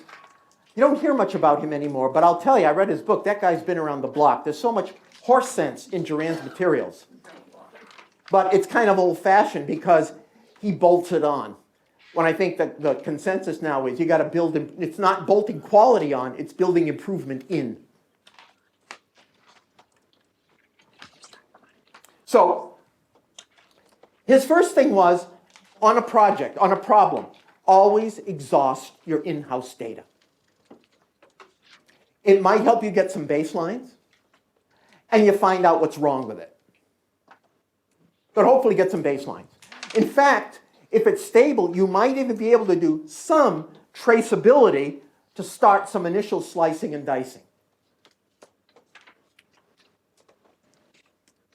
And a lot of times what I'll do is take something and I'll take, a couple of years of data, but say, what's the most recent stable history? In other words, what are we now currently perfectly designed to get?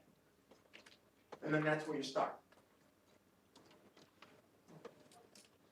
Yeah, most projects fail because there's no measurement of the extent of a problem. Well, we need to work on this. Yeah, well, how often are we observing? What kinds of things are you observing that make you say that? Do we have any data where I can get a baseline on? I think this may have been Berwick's best speech ever, over 20 years ago. And he says, plotting measurements over time turns out, in my view, one of the most powerful devices. When you have to plot data over time, think of the questions you have to ask. What data to plot? Where are they? What do they mean? To whom? Who should see them? Why? These are questions that integrate and clarify aims and systems. It's just amazing what happens when you have to go through plotting data over time.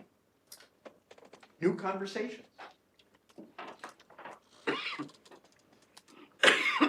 This is from Berwick's famous editorial. And you know, journey of 1,000 miles begins with a single step. Well, your first step is go back and plot something on a sweat number. But I like what Berwick says.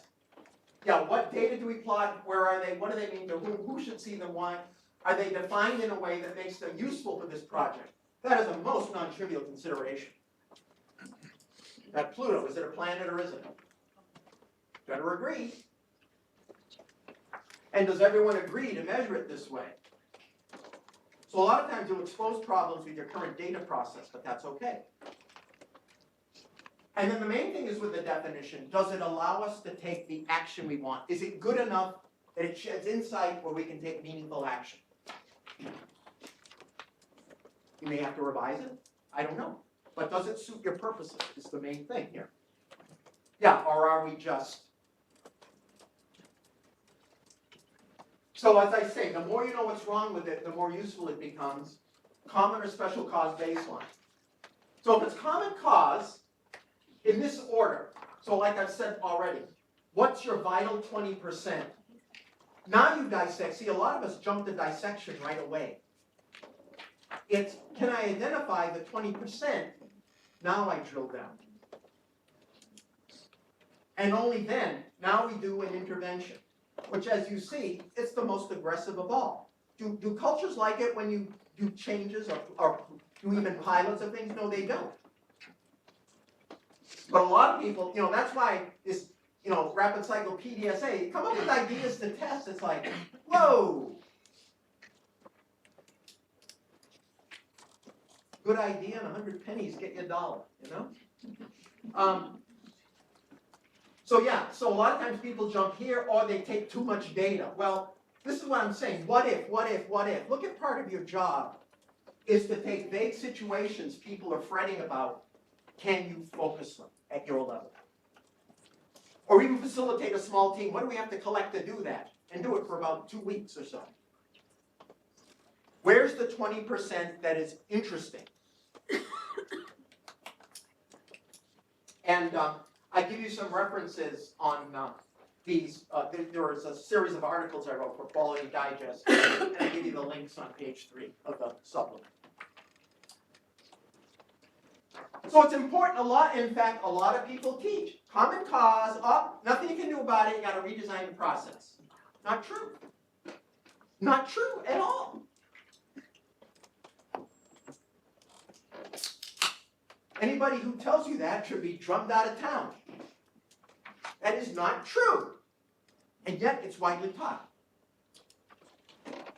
So where's the, like I said, 20% causing 80%. Here's where stability is your bad news, because you're perfectly designed for it, but it's your good news. You can aggregate any stable period as long as you want, as long as it's stable. So that's the beauty. So remember the bundle data. It was interesting that this happened, because she wrote me, said, Davis, look what happened. And I said, Jane, show them this graph, and guess what happened next month? Can your front line count to 8? You can give them run charts. Don't give them control charts. Give them run charts. Because they can see if they're slipping, and they'll know you know. So, new employee orientation. Make sure they can count to 8. So really, so what I could do now is, since she only got up, remember she was perfectly designed for 50, and was perfectly designed for about 68. So she wants to go to another level, slice and dice those. Do a lot of you have bundles? Are those hot with you folks? Yes, no? I'll show you an example. I mean, it's the same premise, but they're particularly good with bundles. I'm trying to give you obvious things. Now, she's perfectly designed for 68% compliance, but she's also perfectly designed for 32% non-compliance. And how do we treat every non-compliance? Yes. It's an easy trap to fall into. Shouldn't happen. Look, 68% of the time it goes right. Yeah, all the time. We're perfectly designed for 32% noncompliance. Let's find out why they're noncompliant. Yeah, so for example, this is what I was coming up.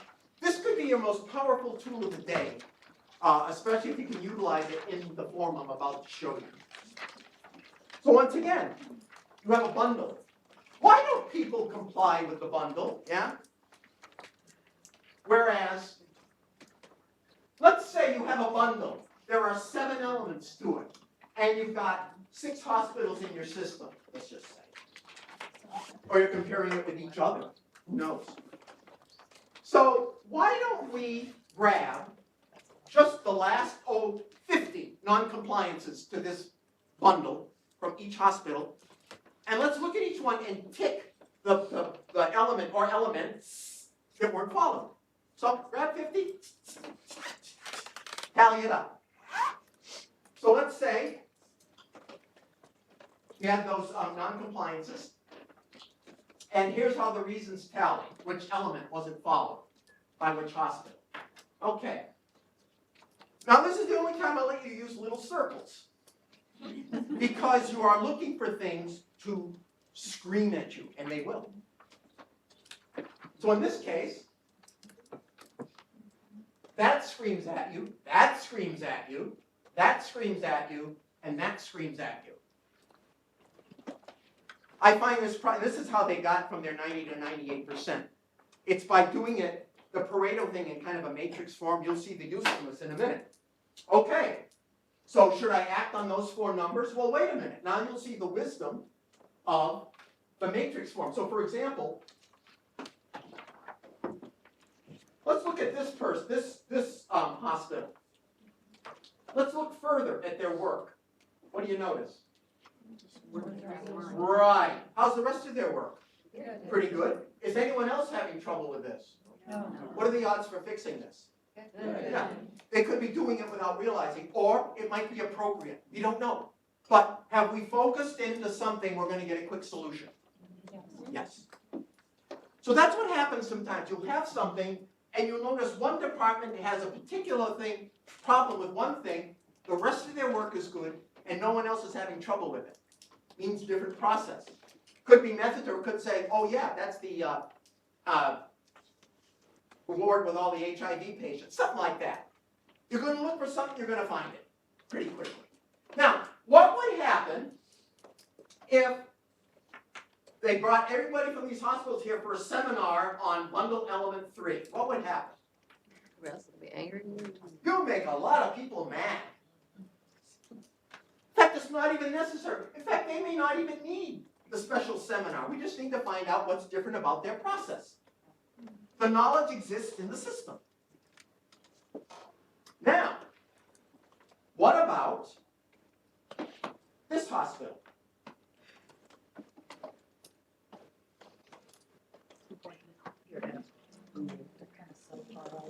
Yes, I'm hearing it. They're consistently higher in everyone. Is it any element? All of them. So they have a problem with the The guideline process, the bundle process, yeah. Now, it's not as clear what to do, but you're going to be doing 20% of the work. You've got to drill down deeper on what's going on here. Because the knowledge exists, the knowledge says your process can be perfectly designed to be better than this. The knowledge exists. Okay. What about element 5 of the bundle? So what does that mean? Well, do they all need a seminar? Or is the process perfectly designed to have that happen, and it's not their fault? We don't know. Or the process should be changed. Right. But can we focus? Yeah. So you focus here, here, and here. Now start the brainstorm.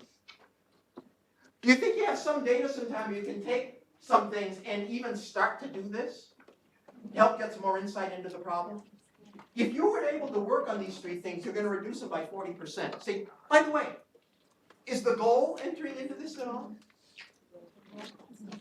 No. You're improving the process to what it should be improved to. When you have a goal, the goal becomes to meet the goal, not necessarily improve the process.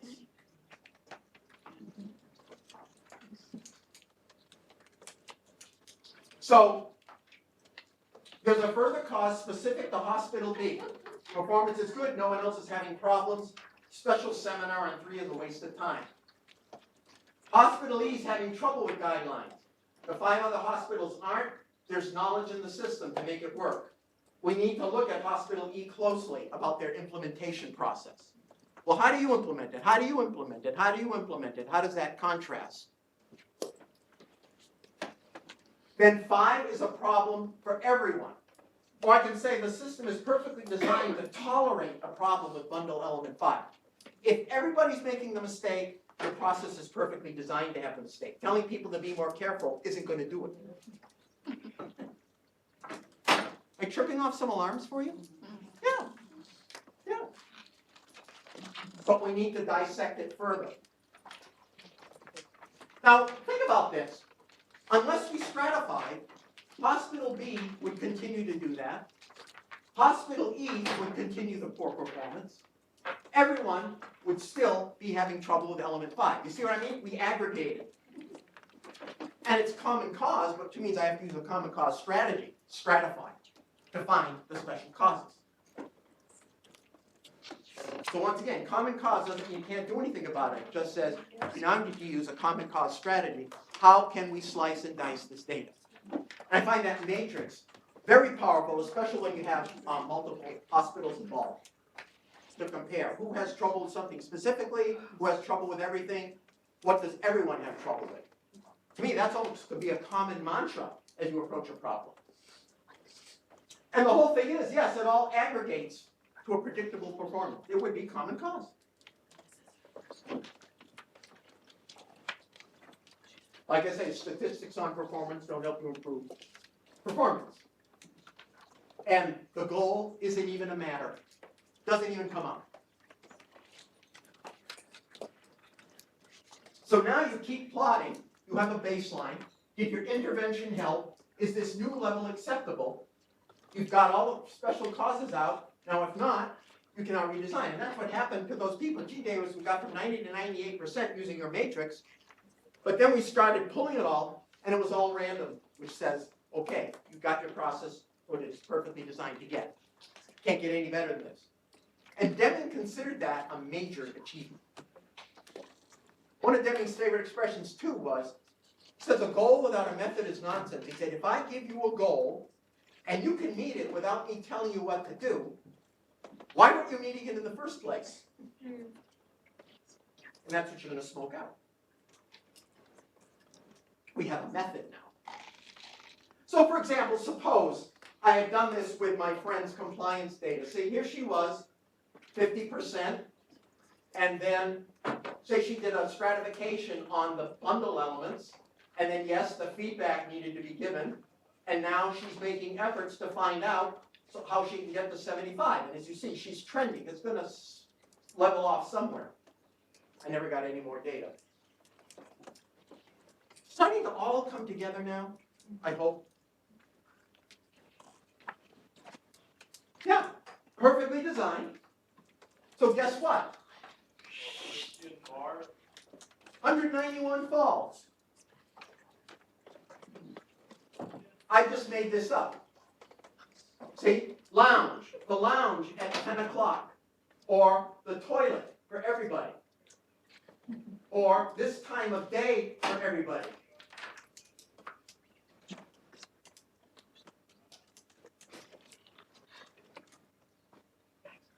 Out of curiosity, does that help you sum up with falls? Yeah. Lots of ways to slice and dice. Age, medications, I don't know. You know. It was funny.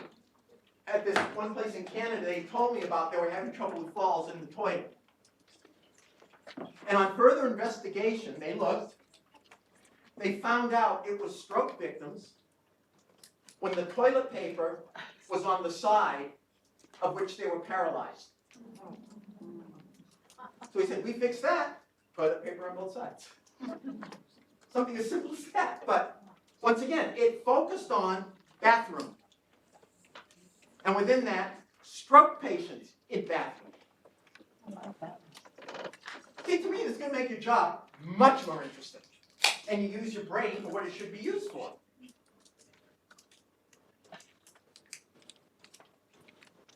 This.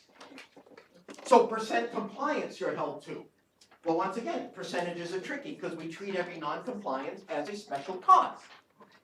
In fact, I knew organizations that if they had a red day in their A&E, their supervisor would sit down with the staff, pull all the charts of the patient who breached, and go over every one. Isn't that a concerned manager? Is it going anywhere with that?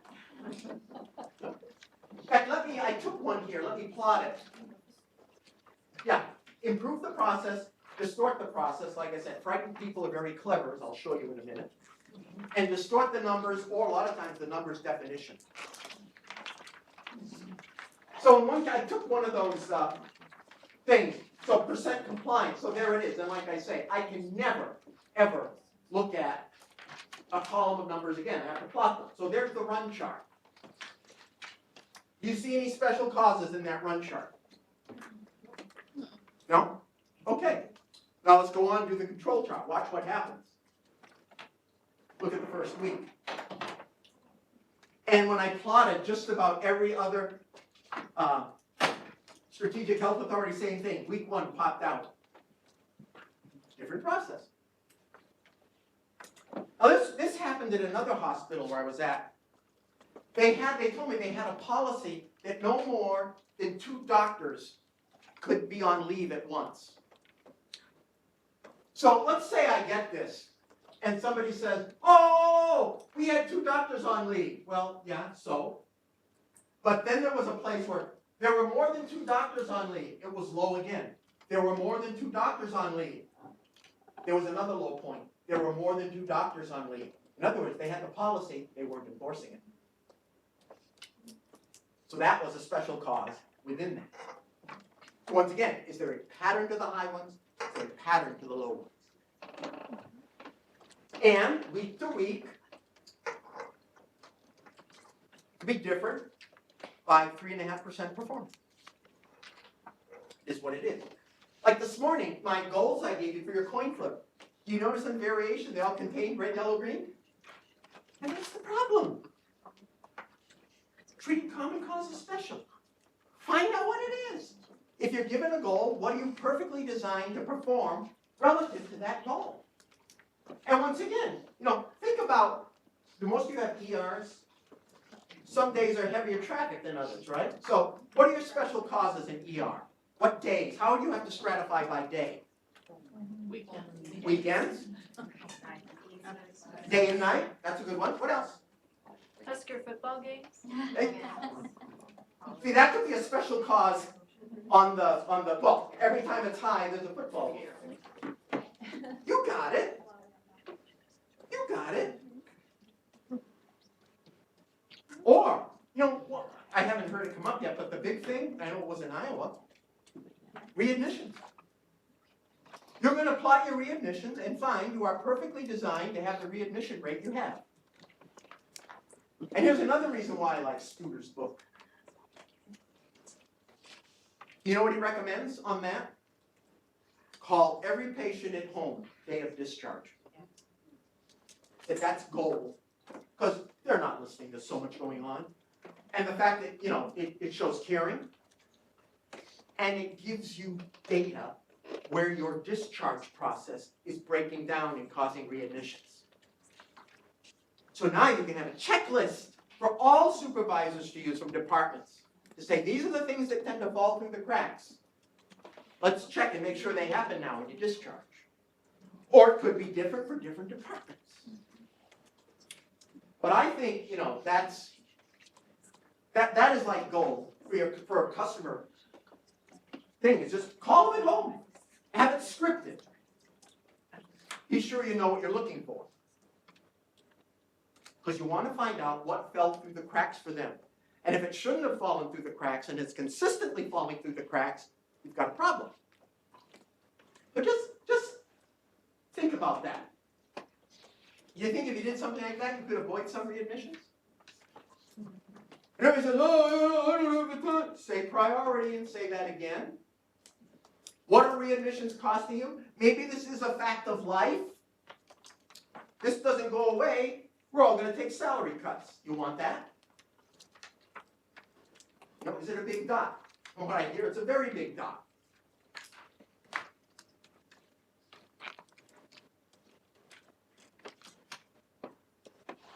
So be careful with percentages, because we treat any deviation from the goal as a special cause, assign it a number.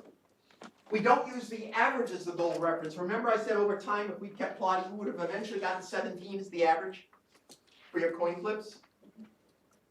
That's what you use as the basis, but they look at the goal as a number you must never, ever go below. And the thing is, the common cause on these percentage limits depends on how many patients you have.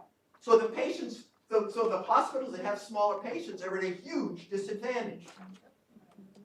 See, where is the average? If it's at the average, you're meeting the goal.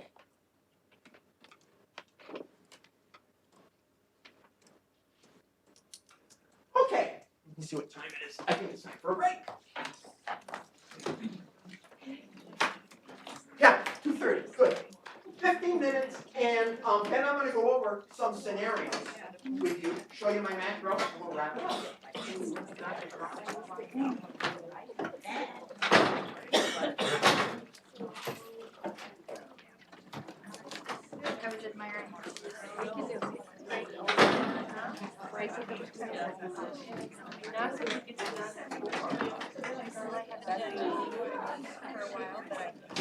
I'm just the voice of sunshine, aren't I?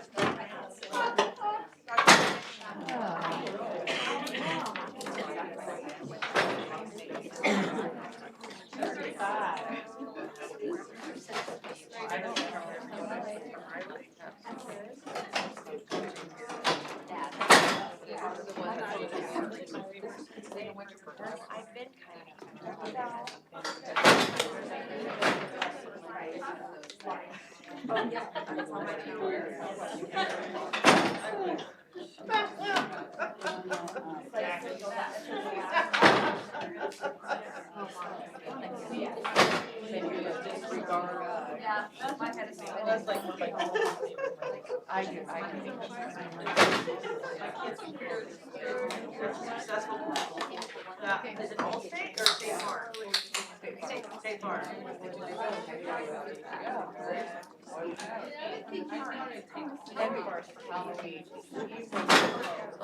But a lot what's going on?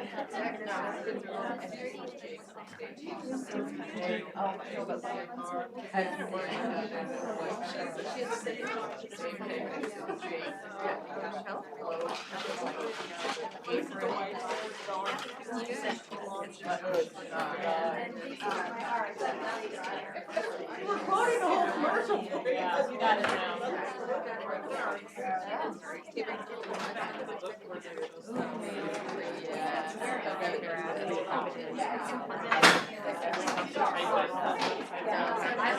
What? It is highly unlikely I would even look at it. No, yeah,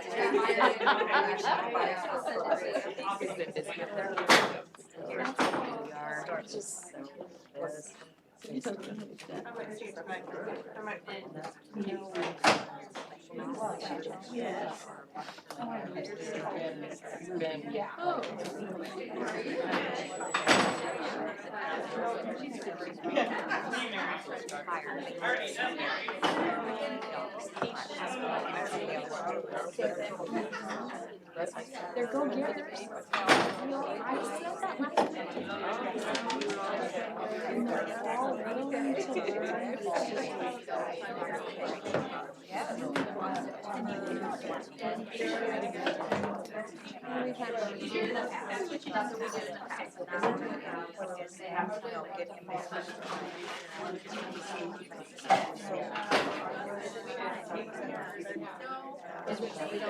That one wasn't, this is all the same guy, same, I, this one. That's what they got in there.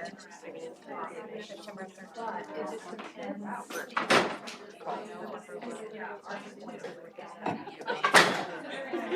Anyway, it's. Don't just think it's all over the place, but it's, there's no room there, right?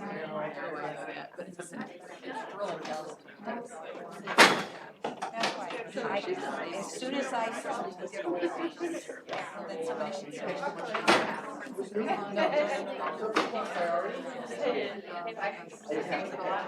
It does, but I think the claim, you know.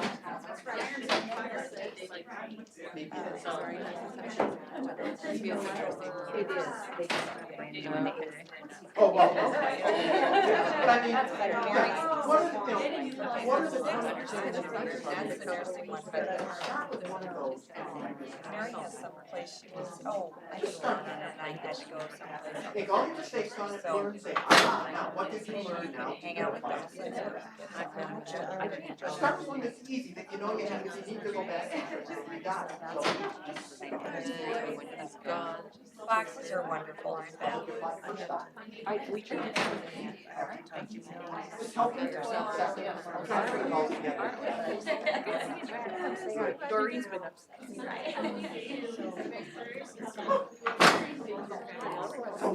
No, we're not.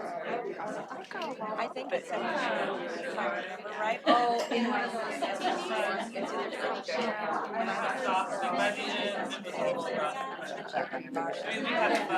Sure, at the end, you're just like, I wanna be in my own bed.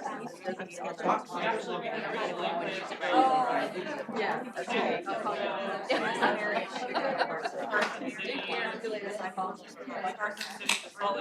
Yeah. That some kind of dark toy. It was kind of like 8 hours, 8 hours, 8 hours, we really would have had time to do it. Yes, but it's always got some problems. Gotta go to That was if you were gonna be. but Karen Dawson, no one would I'd be delighted. Yeah, I just found a hotel that had a little more. So they got a little more. It might be that maybe I got some. Just to give Mom was happy, guys, so that was one of the best things I did was we got home Sunday afternoon. I took my There's shirt an off. offer.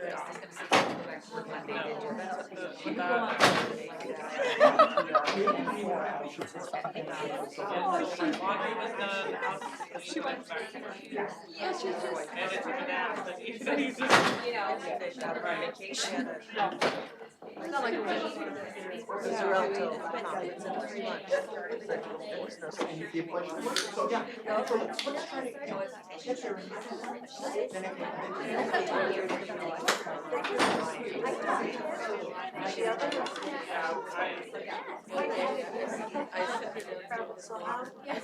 You know what?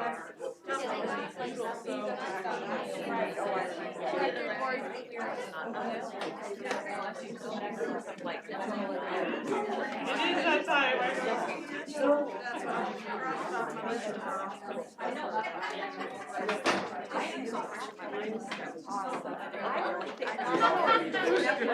I think we should have it on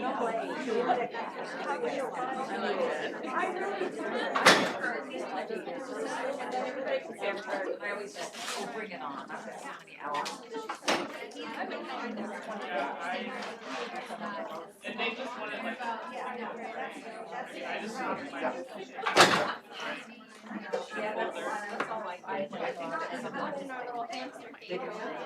It's coming together. But that's something that usually people who grant is, I think.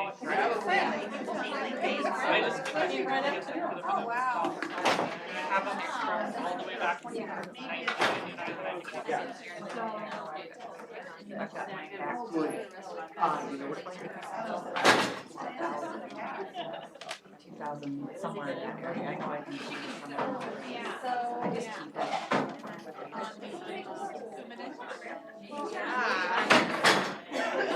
How long do you keep your? Well, so I don't know, I guess I never thought about that. I probably they stay there. What about your paper? Like I have some old paper. It might be like 3 years. See, and I've heard there's a lot of white variation on how. Like some attorneys, they're like, well, after 6 months. But I thought like It was this so helpful. Starting to make sense. I was texting you, I thought we were I didn't know, I didn't text her till. Oh, no kidding you? Yeah, all of a sudden, it's like, boing.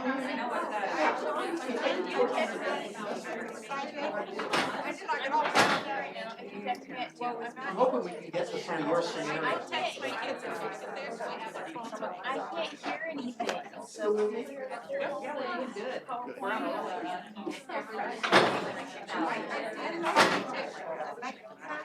I finally took away the pad away from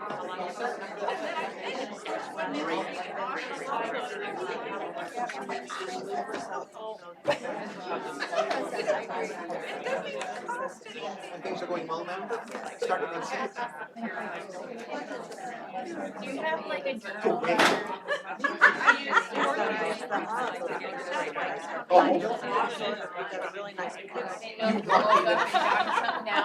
I can smell a setup. Oh, listen, can you tell her like what I went to St. George Anna. And you know what that is? Yeah.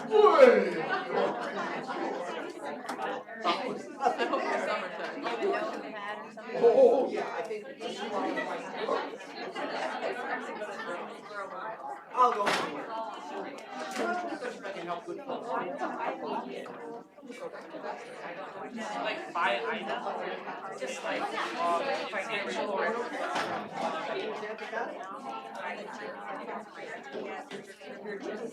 But okay, but I think 10 minutes. See, yeah, if I don't write it down. It may never come back. You wait.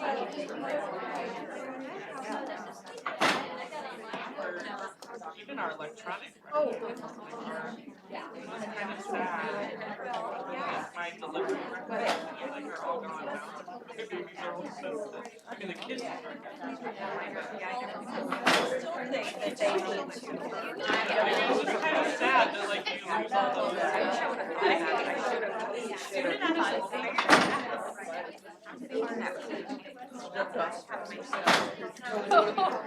It does me a lot more respect for you. I'd never be able to find it. Not only that, I would like to take some of the I think that really is. I could have gotten it.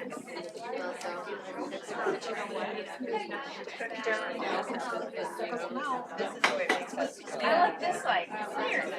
I like this side in this other PowerPoint too.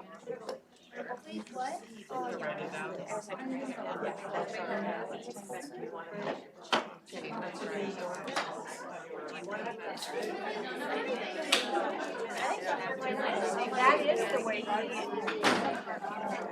and I don't know if that's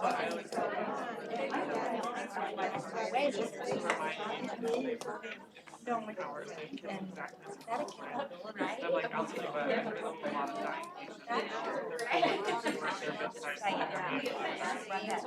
I just read something that said, you know, if I was in that category, I had 10 years at the hospital, I'm very sad. There were so many things that go on. Forget all about it. Yeah. You gotta think about it.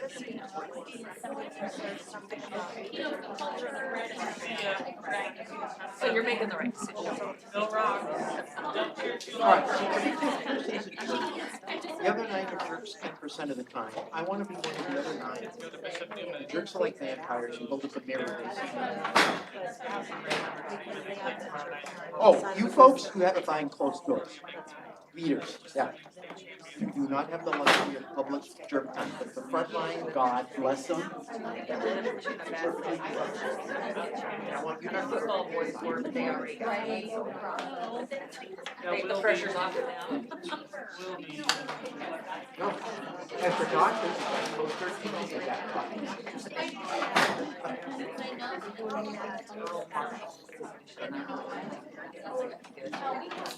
Our,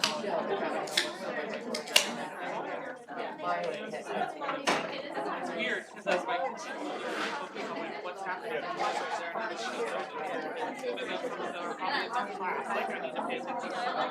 you know what? It is fun to go over the games though, like finally now that Sam's a sophomore, starting on varsity or something.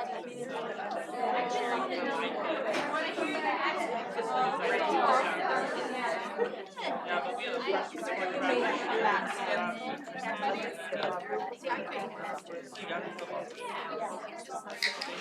started really good. I attended.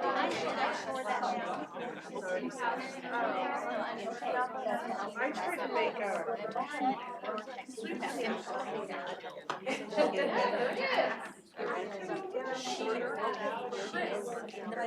They were either soggy or Or like our. yes, you have to eat them right away or it's soggy. Schools you don't have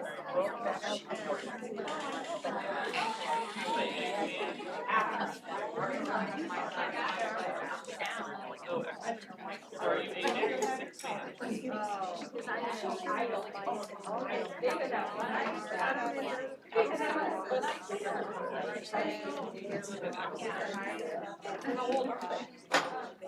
Oh, yeah. Those perceptual issues.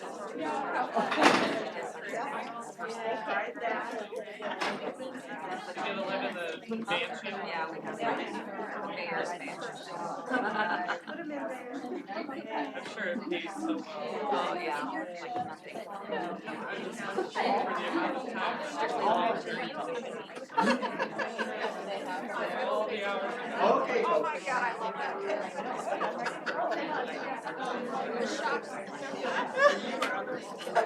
All those are benefits. Just a little band that tell their problems. It's just a shitty night. I don't want to hear about the dog. Rainwater bill. That's our fence. Oh, be nice. Yeah,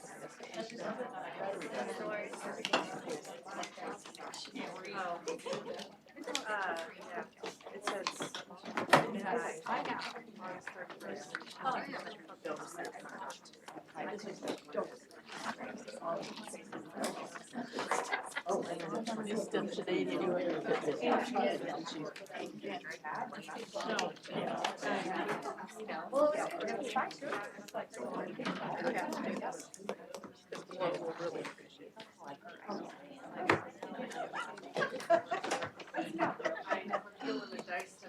Okay, folks, batteries died, we're waiting for replacements. But, questions? I can tell, I went around at the break, it's starting to make sense. See, there's method to my madness, I'm putting a puzzle together. And I just sort of felt that last example, I felt the synergistic kick in. Good, thanks for sticking with it. And I'm very committed to your success. I'm hoping too in this last hour and a half, what I'm gonna do is show you some everyday scenarios with real data. That hopefully correspond to yours, and then, I wanna find out what you folks think you can do about this. So in terms of, my goodness, you each have to have at least a dozen things to go back and apply this to. And I'm gonna demonstrate a macro that I'll give you. So like I said, some everyday scenarios. This first one is based on real data. So let me show you my macro here, and I'll send it to you with the tutorial and the files to do the tutorial. Maybe I'll send it to Margaret, and you can distribute it. Okay? With the macro? Yeah. All right. So, let me open it up here.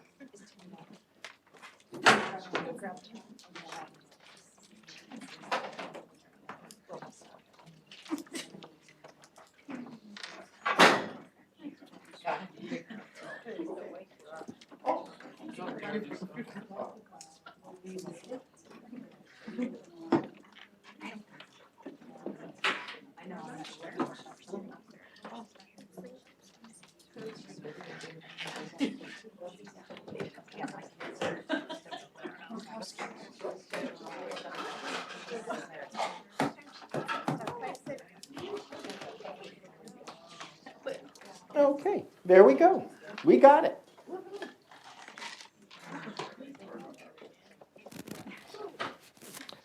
So yeah, you open it up, here's what you get. You want to enable macros, but this is all in the tutorial, so don't worry.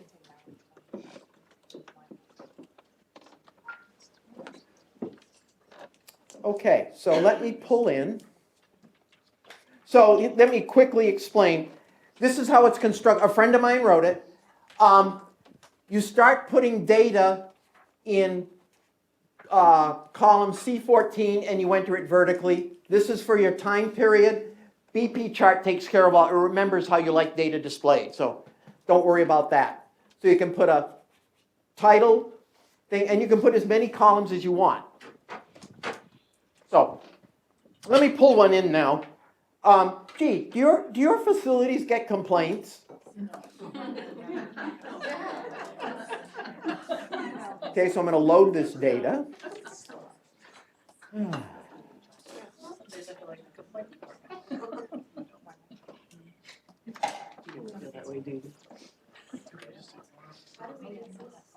I'm going to email it to Margaret with tutorial, and she'll distribute it to you folks. I mean, if any of you are really anxious to chomp on the bit tonight, email me. I'll send it to you from my hotel room. No, I had someone in Iowa. They wanted it like then.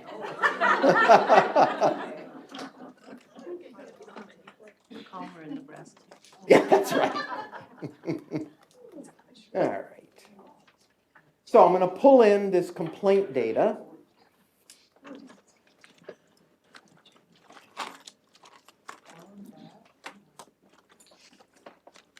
All right. So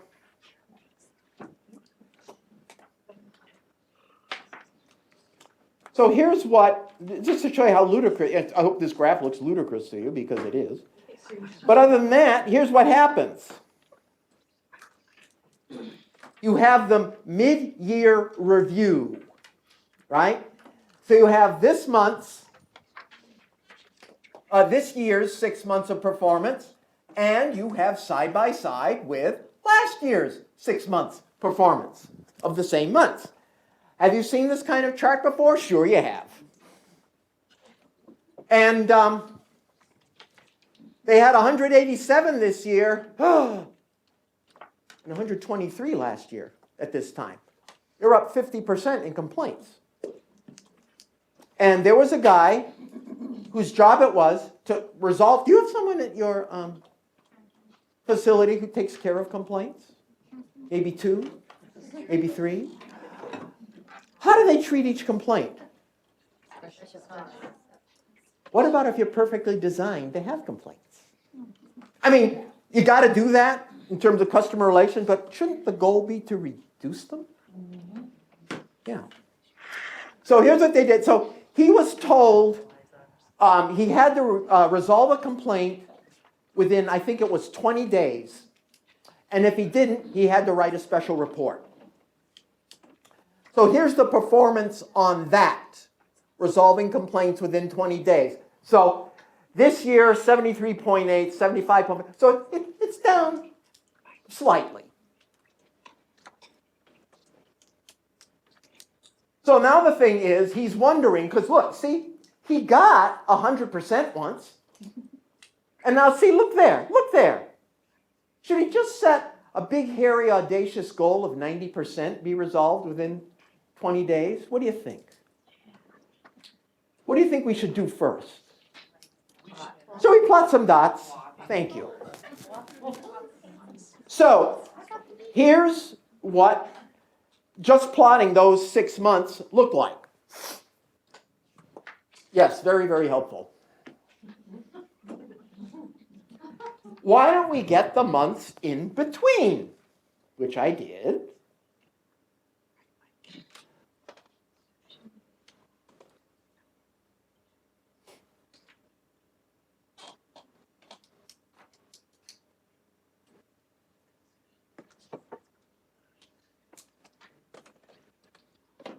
What do you think?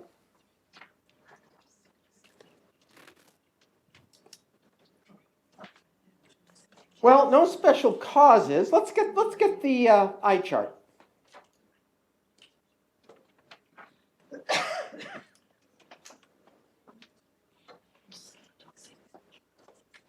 Why are you zeroing in on this cluster? When did it happen? January. So I asked the person, what happened in January? She said, oh dear, yes. We had construction starting January through, construction starting in January. The signage was horrible. Parking lots got closed. So, and I said, and the construction was over in May. She said, how did you know? Want to see how I knew, first of all? Let's get the moving range chart.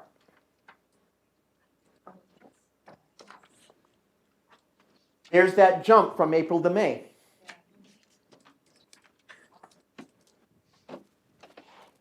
So, really, the special cause, so you have to ask questions. The special cause is January, February, March, April. Now, even though that looks like common cause, would I want these complaints mixed in with a typical month? No. That's the problem. You aggregate stable stuff. So in fact, let me show you what my program can even do. All right, so it started in January, ended in May. And this special cause here was what told me something went on up here. That was just too big a drop. So, since I confirmed it, here's what my program lets you do. I'm going to put in a step change as of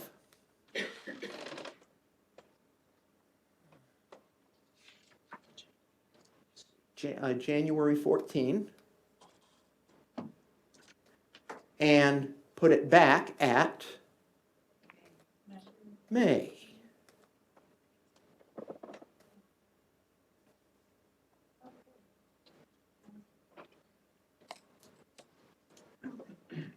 Now notice, after, what happened? Went back to what they were previously perfectly designed to get. Now, so, forget the construction. What's the average for a typical month? Look at what's the average on that chart? 22? Plus or minus what? 18 or? Yeah, looks like about 8 to 40. Want to tell that to your CEO? In fact, this data is from where, honest to goodness, I was in a talk and I'd been given data sanity. And in England, I don't know, they have these board members who aren't board members. The politics over there are incredible. Oh, I'm kidding. So I kind of did some data sanity. In the middle of it, this guy pops up and goes, I demand to know what we're doing about complaints. I said, yeah. I said, oh, and I had their data. Somebody give me their data. So I kind of went through this and went through, yeah, you had construction and this. And I said, okay, you're averaging 22 a month, but in any one month, they're going to go between 8 and 40. I heard the room gasp. Any problem? So it's 8 to 40. Does that bother you? Do you know how to proceed? How do we proceed? Slice and dice. Yeah, who cares?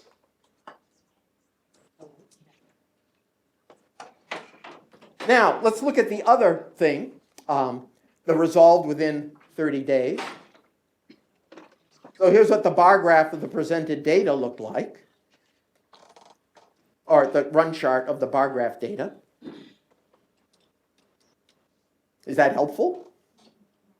Well, let's at least fill it in.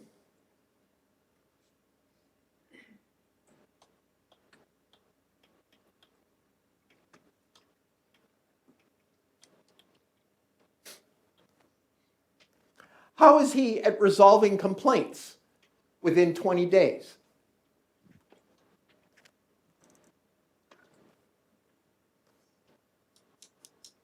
Do your counting. Can you count to 6? Can you count to 8? What do you notice? Unremarkable. Yes. But look, he got 100% once. Well, you want to see what he's perfectly designed to get? And what? So I go from the run chart right here to I chart.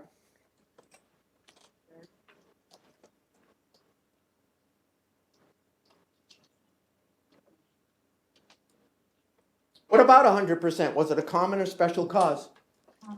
Common. Has he had the month from hell yet? No. Tick, tick, tick. There's going to be a month. He's going to get half of them resolved. And do all kinds of special reports. So he's perfectly designed to resolve 76% of his complaints within 20 days. Is there something we could do about that rather than have him write a special report for everyone that wasn't resolved in 20 days?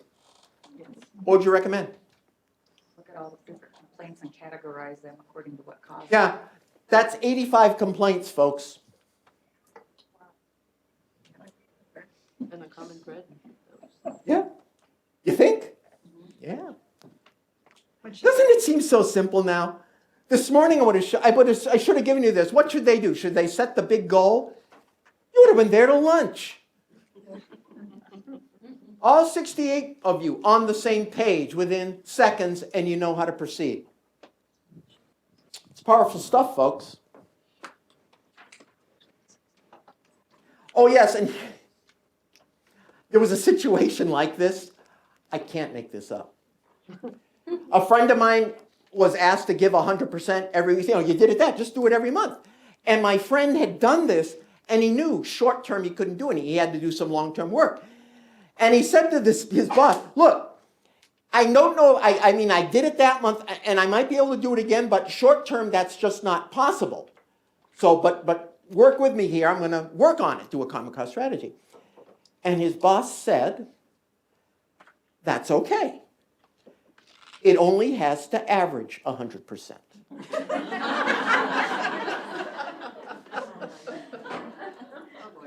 Six-figure salary.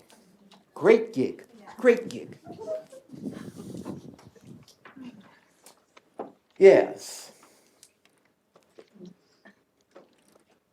So yeah, so big deal.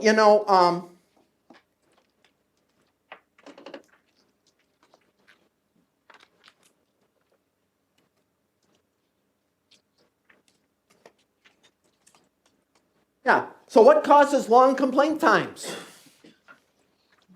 Can you see it happening? Not anymore.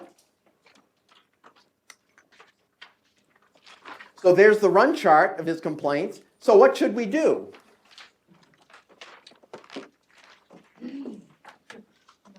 So what should the goal be? Well, yeah, it only has to average. There, let's put the goal there. How's that going to help things?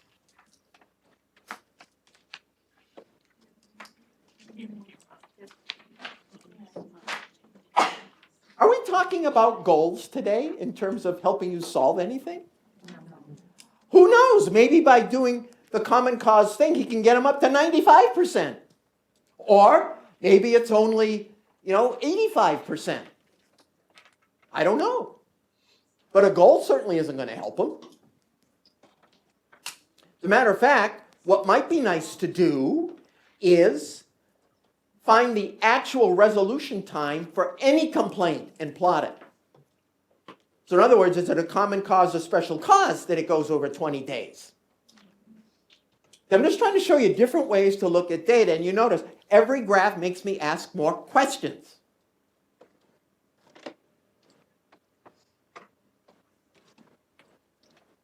Do you have some percent compliances you can go back and do this with? What kinds of things could you apply this to, right? Well, complaints. That's what came up in Iowa. I said, what are you going to do? Readmissions complaints, readmissions complaints, readmissions complaints. Could all of you at least start there, start somewhere? And I was telling this table, start a number that makes people sweat and you have good data on it. Don't do anything that's hard. Say, you know, if I need to get more history, I could get it easily. The people involved here won't be too hard to work with.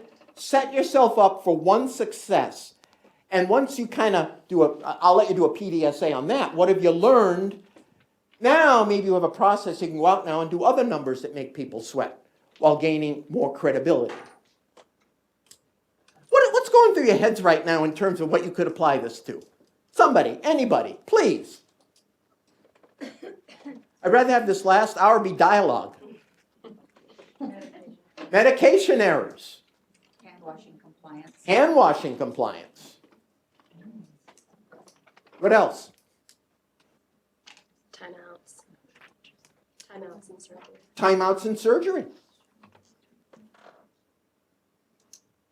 Needle sticks. Needle sticks.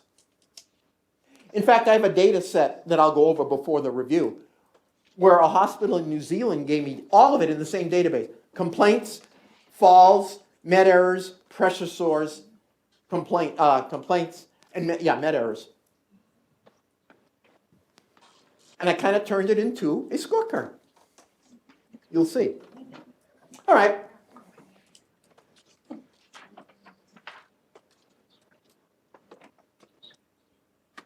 Yeah, there were 85 complaints he could have stratified.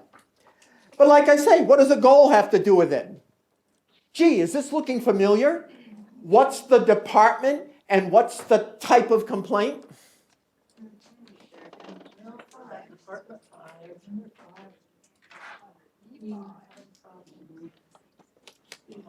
See how this matrix is powerful? If you can, put something in a matrix form.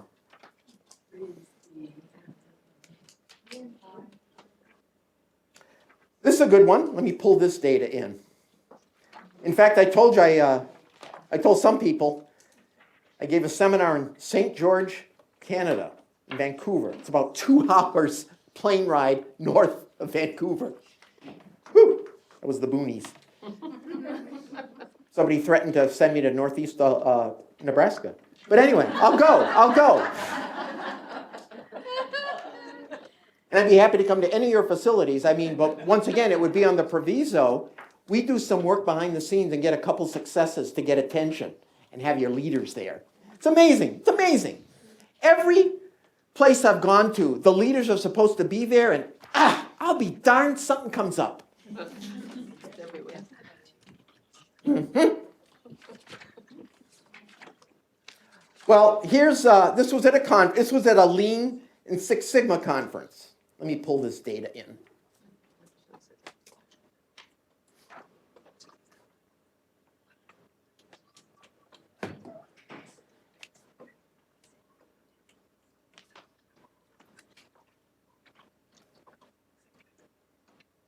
So it was presented like this. This is the actual data. I added this. So can you imagine someone, this is the December yearly review. Okay? The national average was 20. They told her to set a tough goal. Okay, 10, there. And this was her result. See, they have the target, and the 2011 average, and the 2010 average, and the performances, and the red, yellow, green, and this is when she presented. What do you think happened? Where do you think all the focus went? Hey, you had 2 reds in the second half of the year. And all of a sudden, see, you were at 12%, and you were 12% there. You had a 10 there, you had an 11 there. Off they go to the Milky Way. So once again, you're in a meeting, you see this, and you come up with, let's do the run chart. There's the plot of her yearly performance.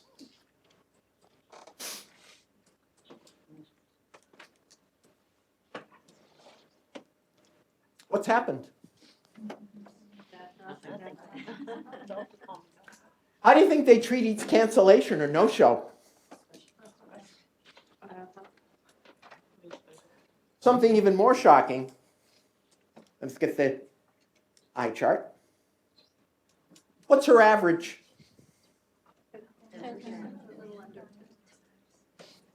She was meeting her goal all along.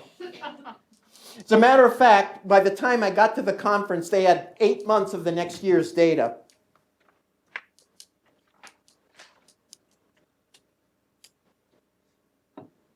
Oops.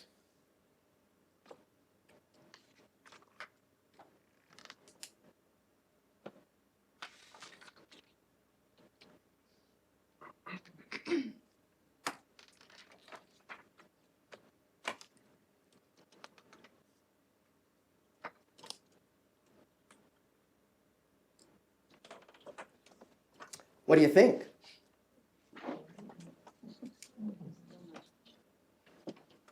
Let's look at the control chart.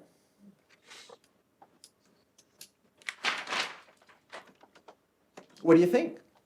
What's changed? Nothing. So now I really got curious. I said, do you have the previous year's data?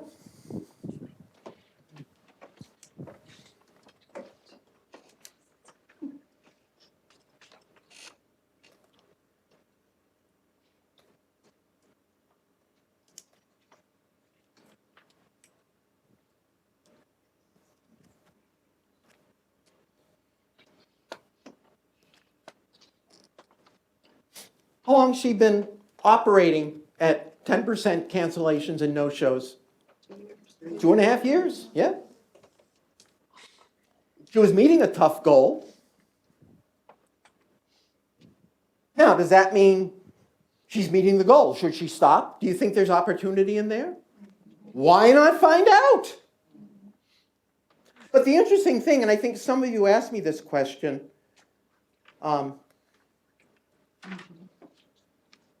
here's the control chart with just that year's data. And notice it's 10 plus or minus 5. That's only with 12 points.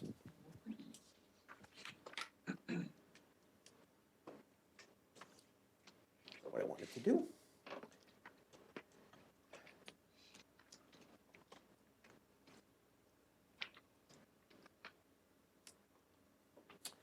What are the limits now? 10 plus or minus 5, about. So you see what I'm saying? 12 data points to 32 data points. A year's good enough. You got 6 or 7. Hey, if it's all you got, it's all you got. What else can you do? Well, that's not enough data to do anything. Well, please tell me what you're going to do instead.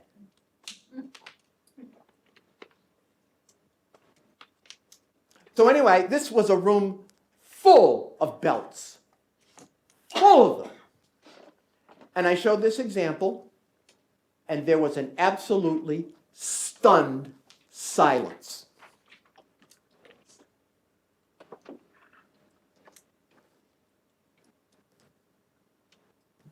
Does that surprise you?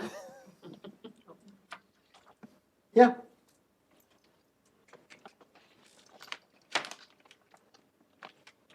See, already, you know how to be more effective than a belt. Give yourselves credit. It's not gonna be easy to change the mindset of stoplight. We've been drilled into that. So she said it's not going to be easy. Is she playing Vic? So tell me, give me a what or how I action. You didn't hear the rest of the story. It Oh. was the stoplight from the H caps. Yeah. Oh. That is Everything is what's a stoplight. driving everything. Yeah. Yeah. And we're victims of Poor that. things. I'm gonna take that data and put it into my own Yeah. and use it. In the privacy of your office, work on this using this behind the scenes. Do you think it's going to move that needle or be any worse than what you're doing now?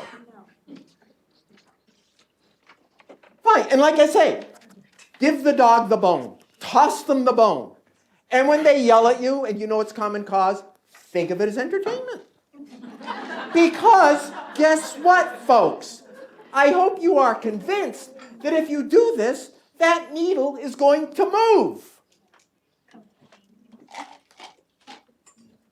And I think you're going to be shocked at how long you've been stable. And I will help every one of you with your first dot, and I mean it. So I'd also like to come back and have a working session with you folks.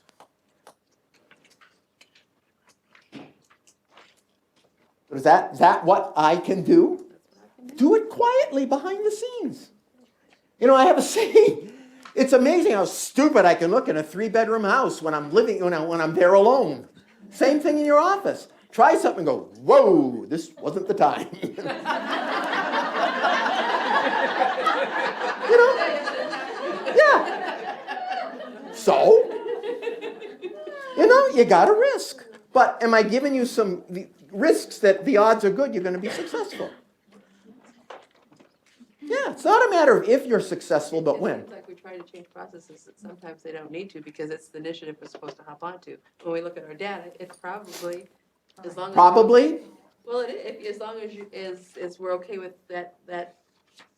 But it may not be meeting the goal they want you to meet.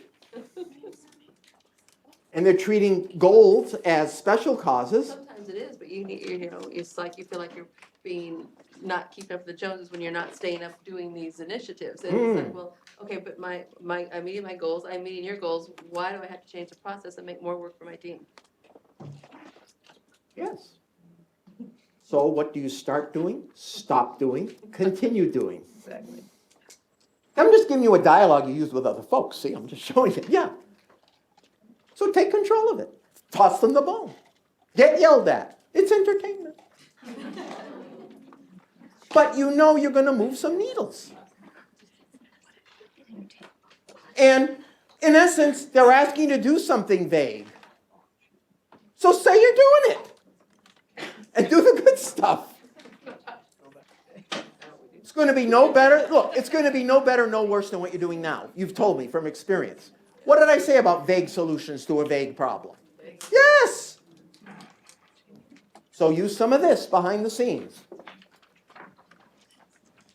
Yeah, and she could take all the cancels, no-shows from 2.5 years here if she wanted.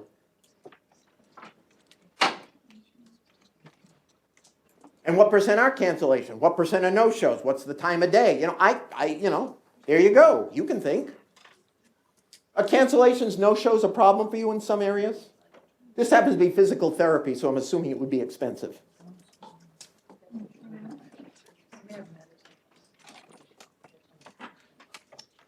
So yeah, you're at a meeting, you see this, let them go off to the Milky Way, you notice this, and you sketch it.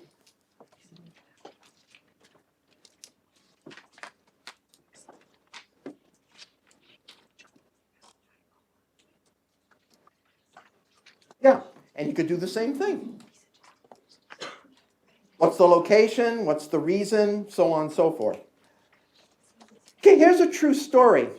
This is more with that C-section data. Let me pull it in.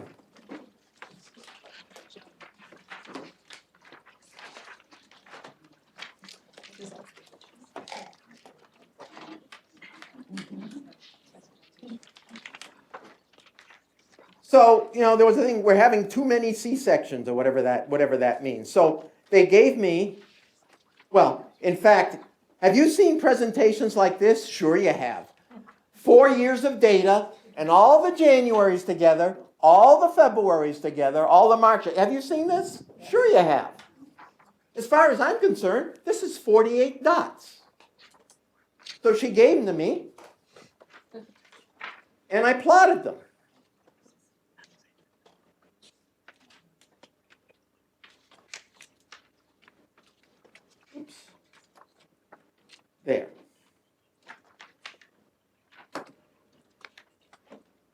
this is one of the examples I have you go through in the tutorial, so don't worry. But I mean, are you seeing this isn't too bad to use?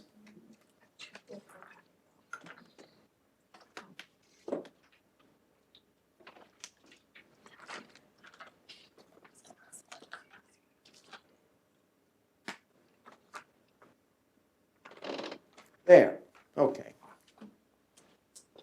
So there's the 4 years of data.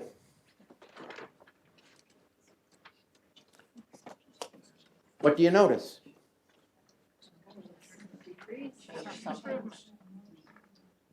Yeah. Now what's interesting, and you know, that's the way data happens sometimes.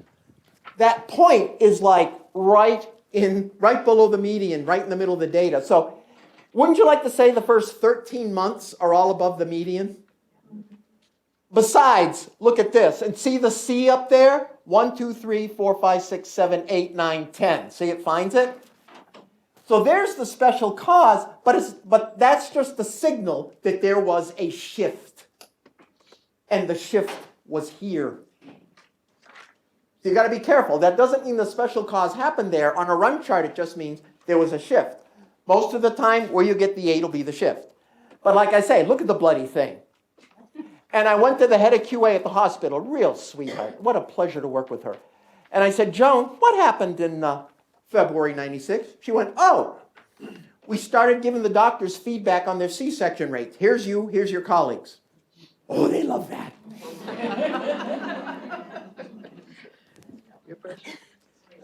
So, did it make a difference? Yes. Now, did it sneak back up? What do you think? What does your gut tell you? Well, why don't we confirm it? And I'll have you go through this. So I want to plot starting from here.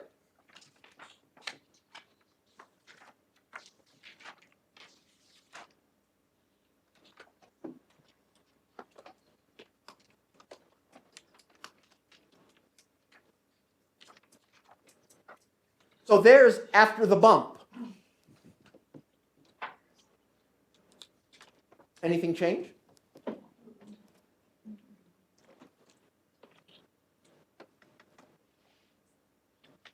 So let's find out what they're perfectly designed to get in any 1 month.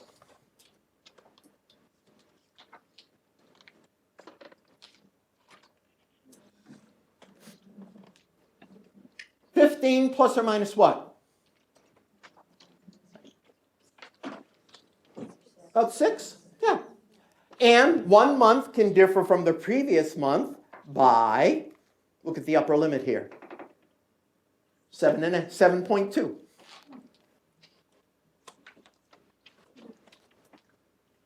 Pretty stable now. So now, what the surgeon who headed QA at the hospital did was what the data I showed you this morning.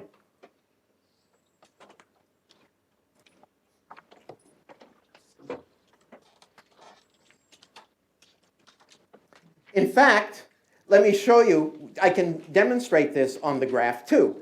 I'm going to go put it back.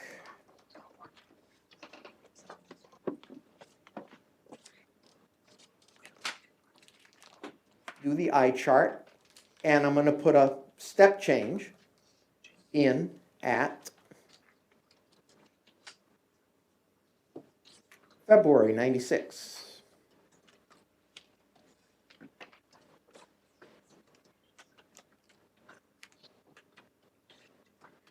So just doing that feedback dropped it from about what? 18.5 to 15. And it's been stable ever since. So now the surgeon was curious. He said, okay, Davis, let's find the performance. We have 15 doctors practicing here. Let's get their performance for this period. See, stable period.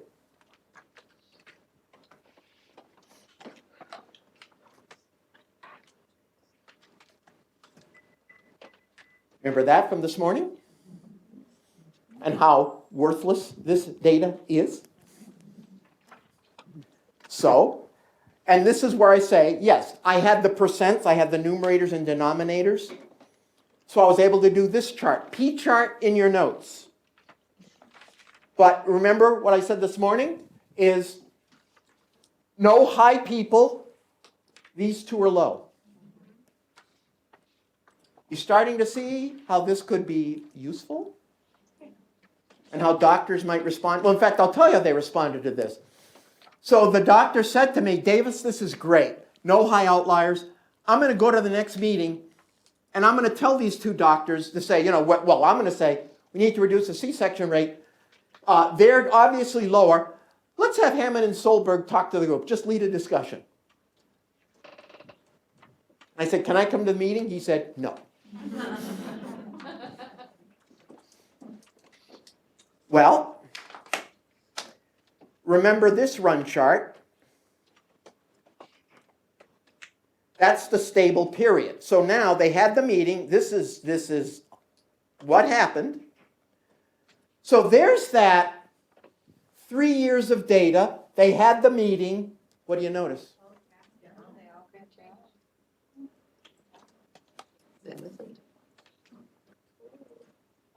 So I can now do my program and put in a third step change.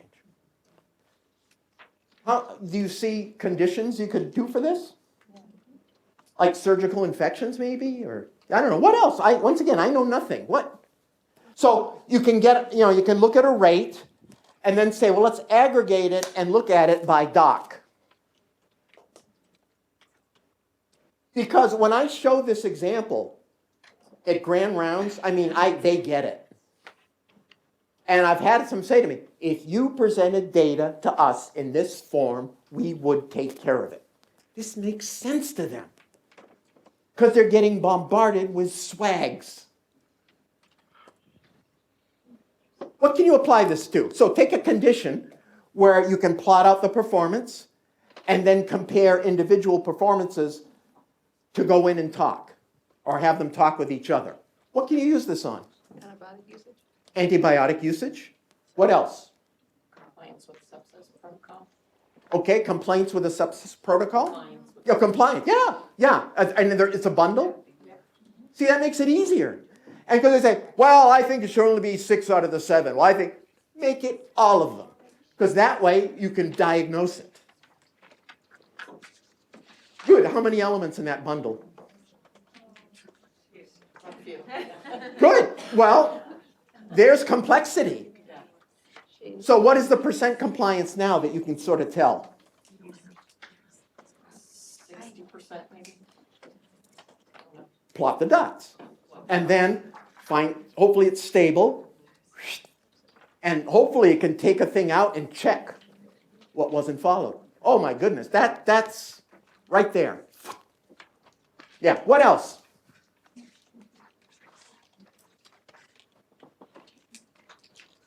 What else?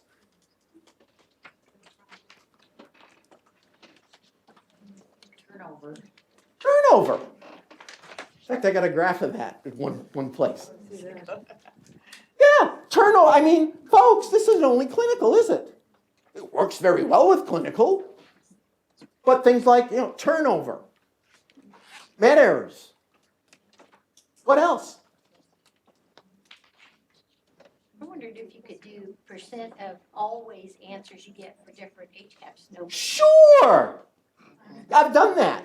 I look at, 1 to 5, I do percent 5s, then percent 4 and 5s, then I do percent 1s. Yeah, I showed this thing once where I came to work and we ended up in the 4th quartile of something. And everybody was all upset. So I got the raw data. We had bad luck. It wasn't different. Yeah, that's perfect for this P chart. So for those of you who work with this stuff a lot, you need to look at that article on P charts. And there's software that'll do it. And if you have any problems, you just contact me. HCAP. So in other words, you're rated 1, 2, 3, 4, 5. So rather than take the score, well, what percent 4s did you get? Or what percent 5s did you get? What percent 4s and 5s did you get? What percent 1s did you get? What percent 1s and 2s? That's what I do.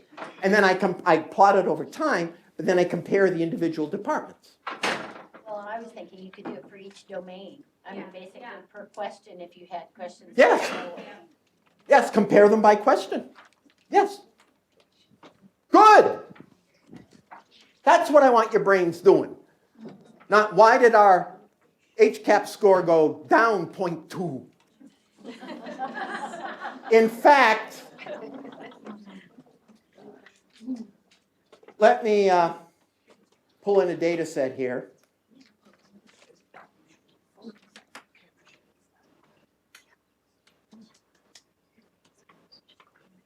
I put this in here.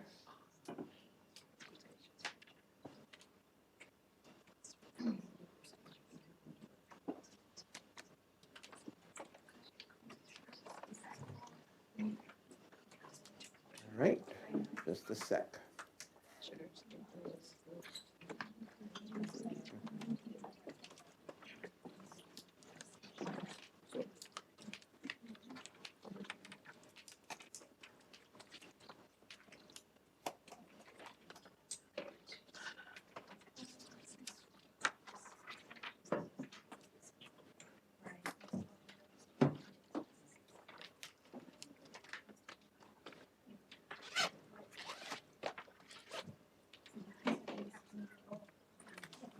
Here we go, I hope.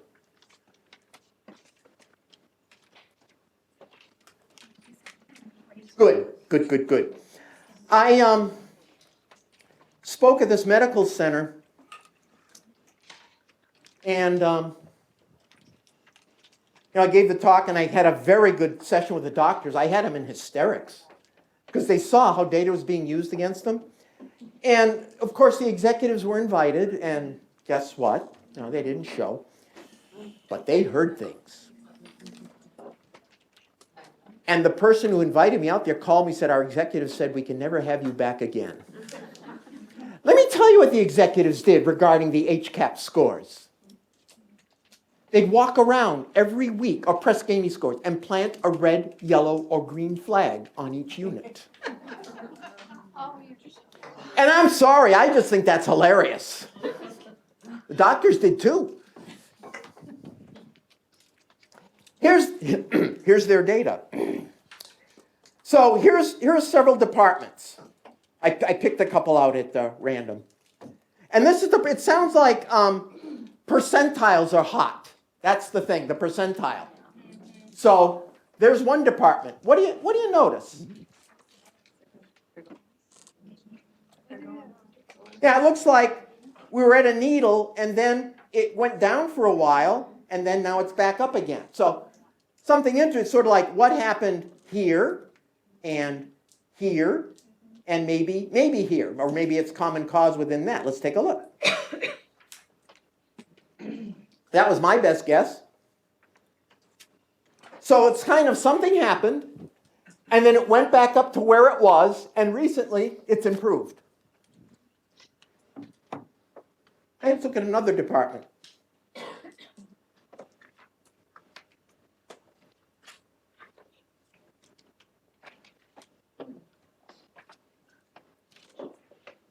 Now this is what's interesting.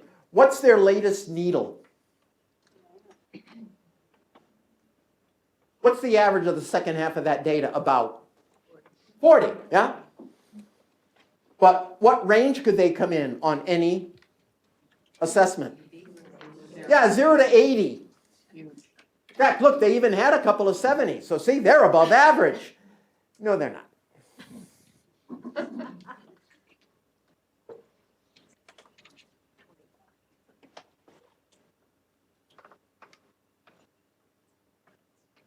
What about this department?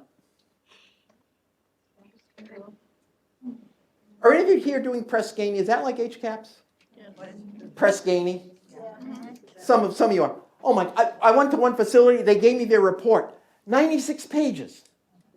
Red, yellow, green. 3-point trends. And if you were below the average, you were red. And if you were above the average, you were blue. Top deciles. Man, would that make great kindling. I mean, my head was spinning. I was even a third into it. And things like, did the remote control of your TV work?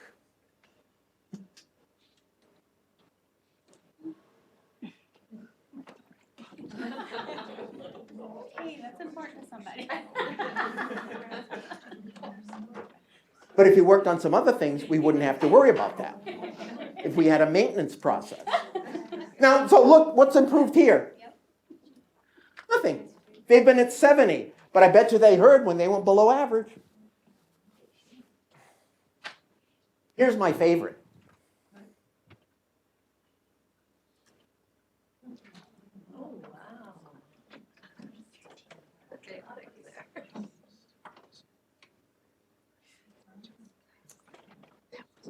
And that is the control chart, by the way.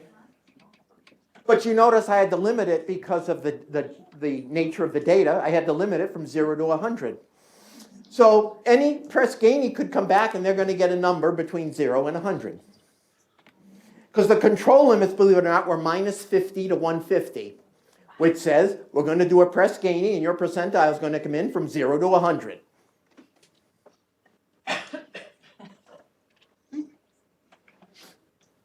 So it was a crapshoot how they got a red, yellow, or green flag when they marched around.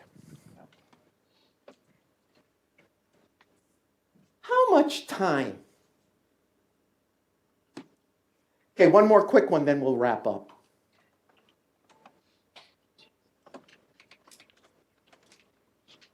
Because I want to show you, and I have you go through a similar example. Oh, hospital, there it is. So I did this in New Zealand, and at the end of the first day, this really wonderful, sharp analyst gave me 5 CDs of data. So I said, what are you trying to accomplish with this? So, I went back to my hotel room and did this. So she had complaints, pressure ulcers, falls, bacteremias, and med errors. So let me show you what I could do with this. First of all, she tried to create an index, said, look, I don't want any of these things. So let's add them up as incidents per admission, just to get what I might call a safety index. How safe are we? In other words, something the board would like, 1,000 things condensed into one metric. So she did that. I did that for her. So here's the all hospital incident rate.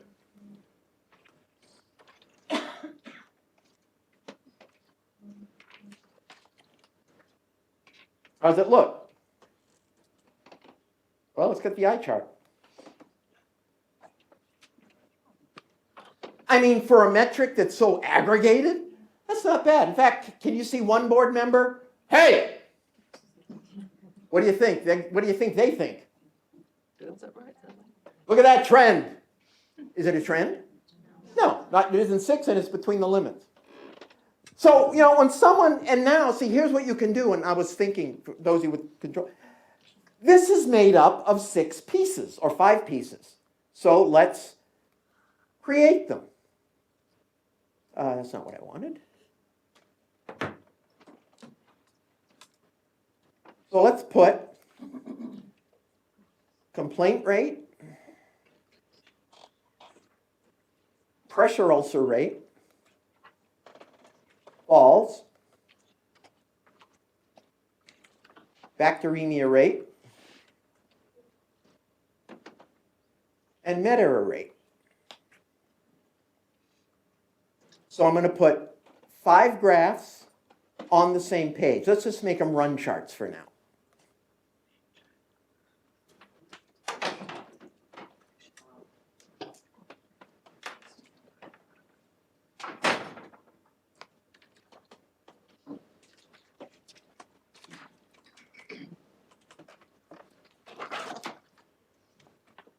Has anything gotten worse over this time period?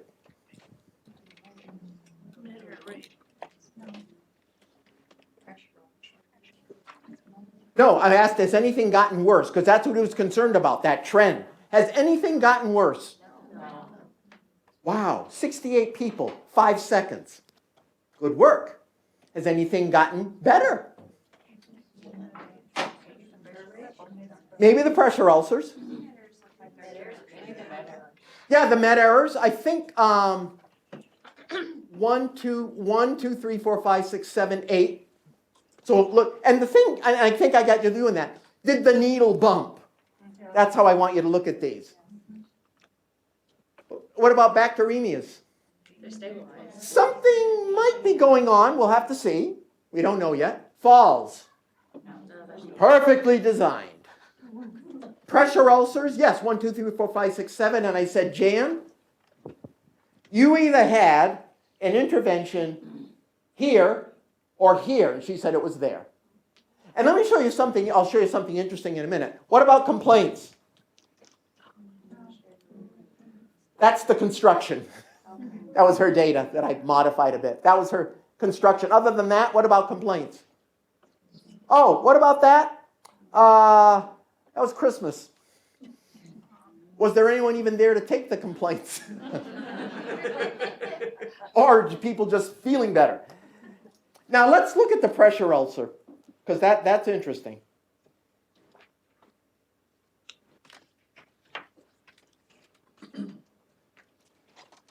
I'm going to, since she told me she did an intervention there, let me put one in. Because this is very important. And we'll wrap up.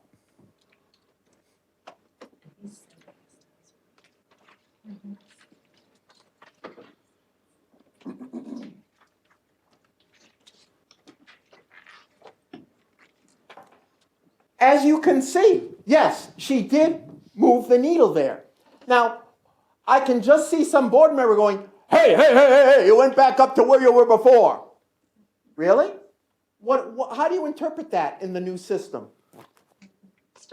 It's common cause in the new system that happens to look like what it previously was, but there's no signal.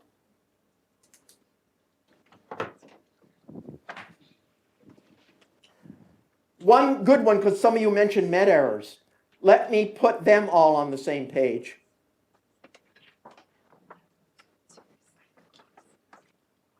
So we have the all hospital med error rate, but that's made up of hospital 1, hospital 2, hospital 3,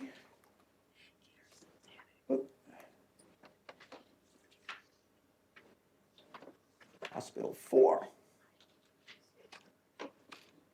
hospital 5, and hospital 6. And let me get ahead of myself here. I'm going to exit for now. I'm going to do a little surgery here because you can't have 0. You can't have below 0. So, and this is something I teach you in the tutorial.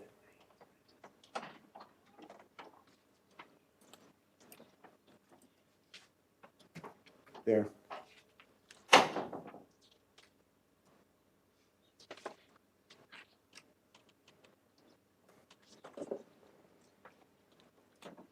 Let's put them all on now on the same layout. So I'm going to have now 7 charts on a page. Run charts.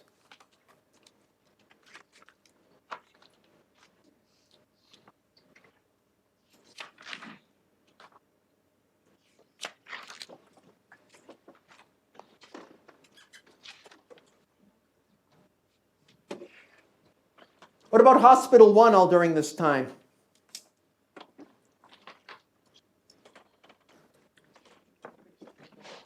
Yeah, pretty stable. Hospital 2, I looked at that, I put it in front of the class, and went, what? I said, Jan, she said, I think we closed some beds. So I mean, you know, I don't know. What do you do with that? I'm not sure yet. How about hospital 3? 4. 5, I'll tell you folks, I hit this with every special cause test known to man or beast. It's stable. There's no special cause in there. 6. Yeah. 1, 2, 3, 4, 5, 6, 7, 8, 9, 10. Yeah. Which is probably a special cause. We need to, we'll investigate that one. But let me show you the power now. Let me just see something here. 0.07, 0.03, 0.07. Okay.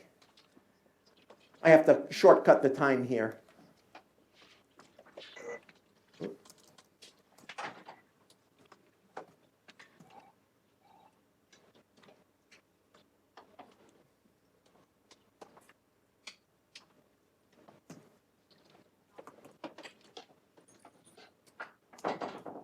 And this is a shortcut I teach you.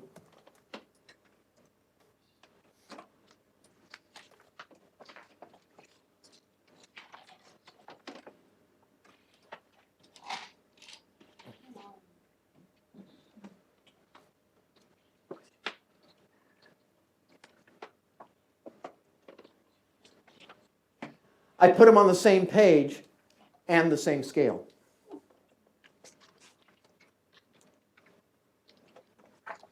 Who's your best hospital? 4.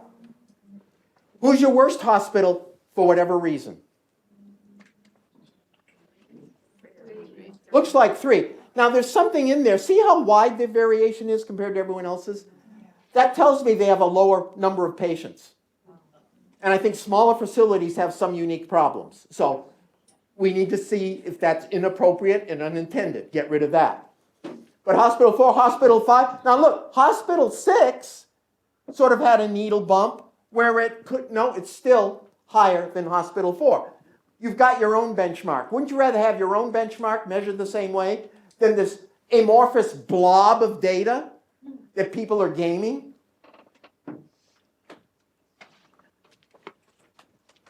Wish I had more time to cover this, but I don't. So let me wrap up.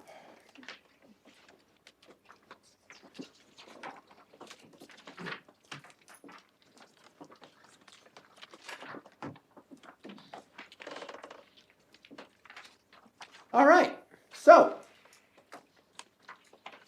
you want to go back to this or this? What I just put up for you with that was a very complicated data set. And look at how fast we covered it. You were all on the same page for every graph, the whole analysis, and I wish I had more time. You would have known how to proceed, wouldn't you? In fact, did this suggest something for safety? A safety index for the board, and if they complain, you go, wait a minute, and you go, and there are the 5 graphs that make it up. Say, board, can I please teach you how to count to 8? And then I think you see this is important. Someone at your facility is going to need to learn how to do this. P charts and U charts. Someone. Not all of you. Someone. You need to know how to interpret it.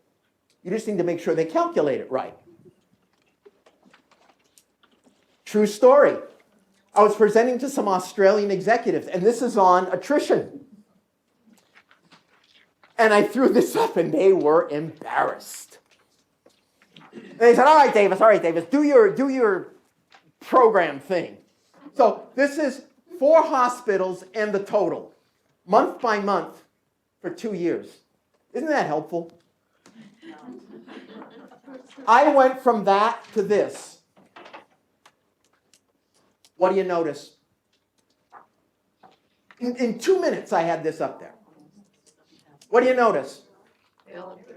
They all bump at July. And I said, I don't know anything. So what happened in July? They went, that's our new fiscal year, and we changed the definition of attrition.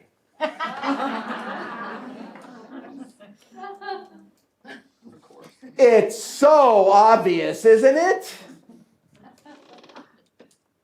So see, same page, same scale. Who's your best hospital for attrition?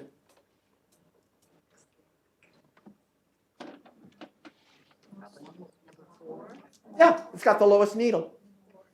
You might have a benchmark, so now you might want to aggregate, because these look about the same, aggregate all the reasons for attrition to see what can I prevent, and compare it with this. Say, what can we prevent? What's preventable here? What in our process is making people leave? Of course there's some, they got another job, or they had to move or something. Yeah, there's some of that, but that's a low percentage. What about the reasons people leave? Because attrition's expensive for recruiting, retraining, etc. So I'm glad somebody brought that up. See, clinical, administrative, makes sense? This is a good one. True story, someone gave me data like this. The scale was 0 to 100. And they said, Davis, look at our trend. I was not amused. I said, give me your data. Oh, and some control charts delight their customers. They'll put in a trend for you. Don't you ever show me a chart like this. So I just did this on a better scale. Gee, what do you notice? We're getting better. Yeah. See? I said, what happened here? And they went, how did you know? And I said, how did I know what? Well, we had an intervention. And I looked and I said, and you had another one there. How did you know? In other words, things don't go up in a trend, they bump. You change a process, and then it goes to what it's perfectly designed to get. You change it, and then what it's perfectly designed to get. But can you see how deceptive that can be? What part of no more trend lines don't you understand? Okay, I'm gonna take that away. I love this comedian. I suffer simultaneously from amnesia and deja vu. I have the feeling I keep forgetting the same thing over and over again. So if you have a vague problem and a plot of data over time and a data sanity aha, that's the right problem solved. How many tools did I teach you? But you've all undergone brain surgery. And once you come out, I mean, some of you are going to struggle. I mean, this is sort of the A2. I challenge your belief system, but I had to viscerally challenge it. Now you have a choice. And I don't want to say, who are the 20% of you who are going to account for 80% of my results?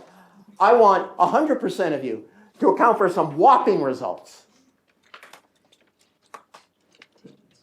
Like I said, each of you should have at least a half a dozen to a dozen things to apply this to immediately.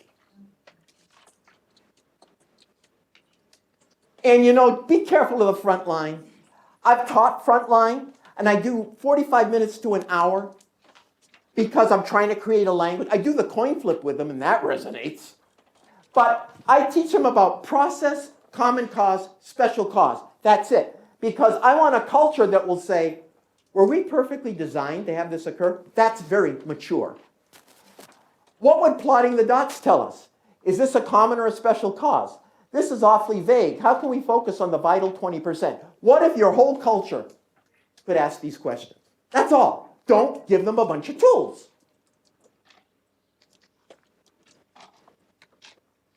I'm not going to go over these. Yeah, what was the most important thing you learned today? Okay, let's wrap up here. I'll pick a random number. The only lottery you'll ever win. Probably, yeah. What'd you learn? Just one thing. That I'm plotting everything incorrectly. Okay. That I need to do something differently to get what I want. Using bar graphs?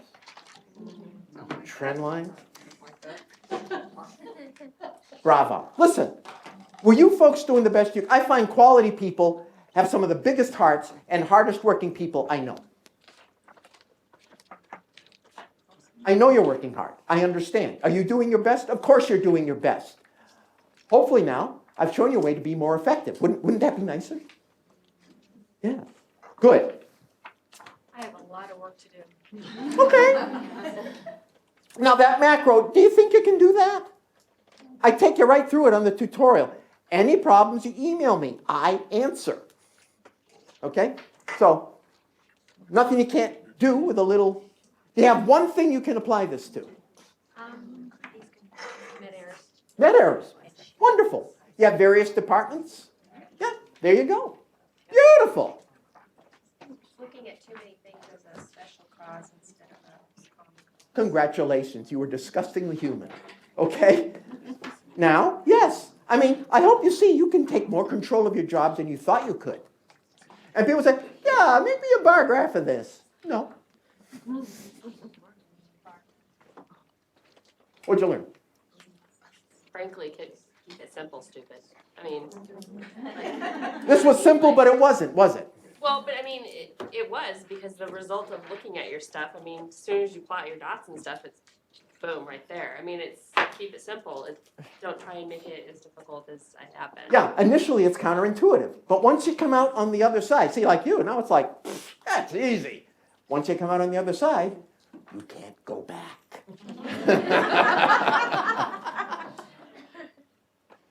Most important thing. I like the matrix to do a little deeper dive into the results that you get to try to figure out what's causing the problem. Right, one department trouble with one thing.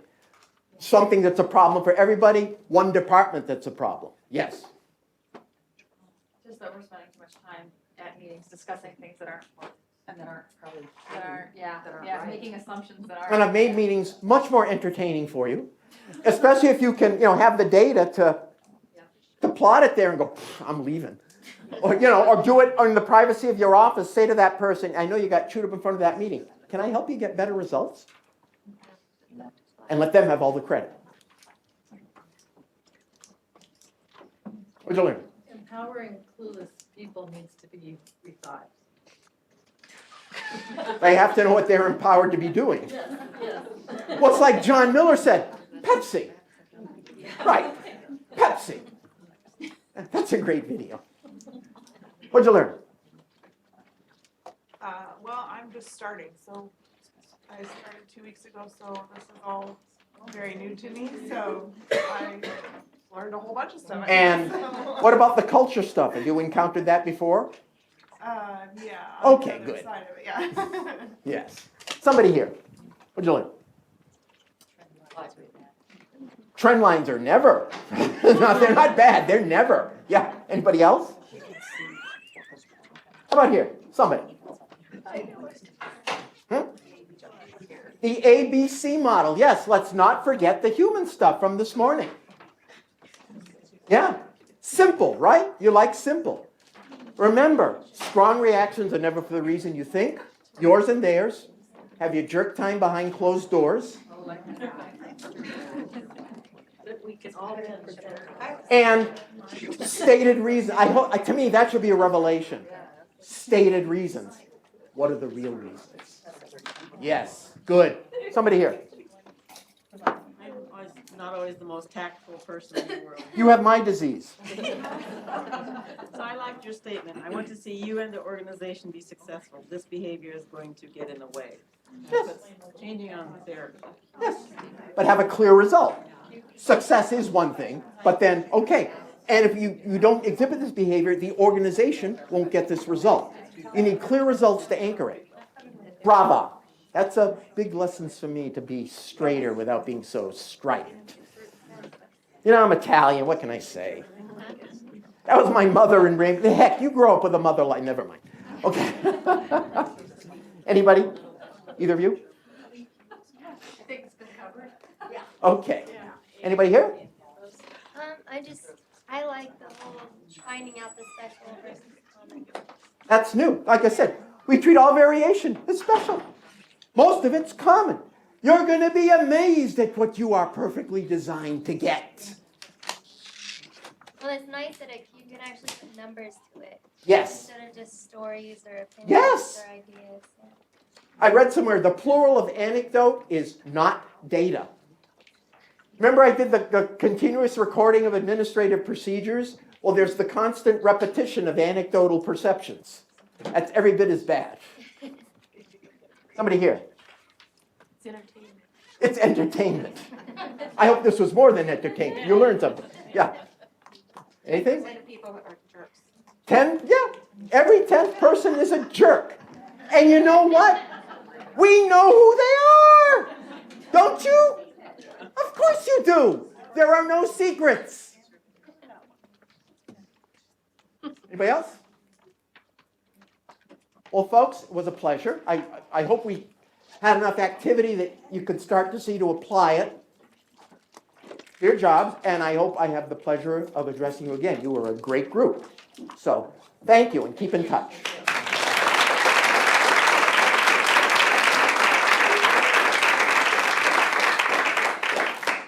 That was wonderful. Thank you very much. Thank you very much.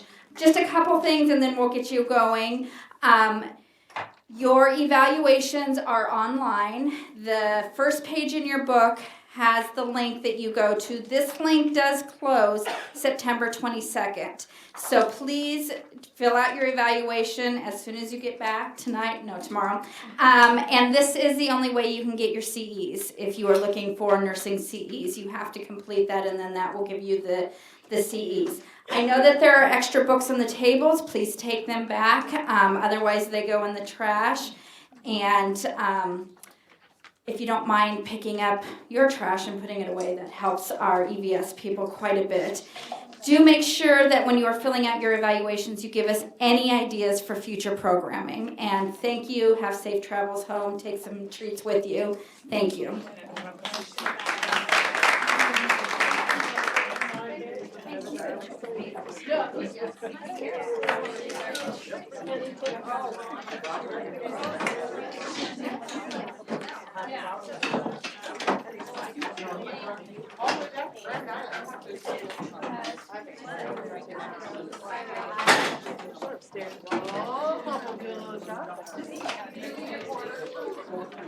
Oh, gosh, yeah. Bye, hi, ladies. Yeah, you too.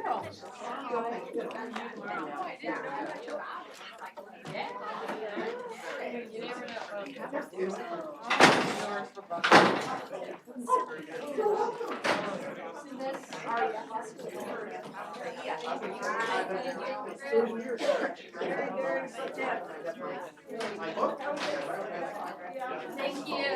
Your mind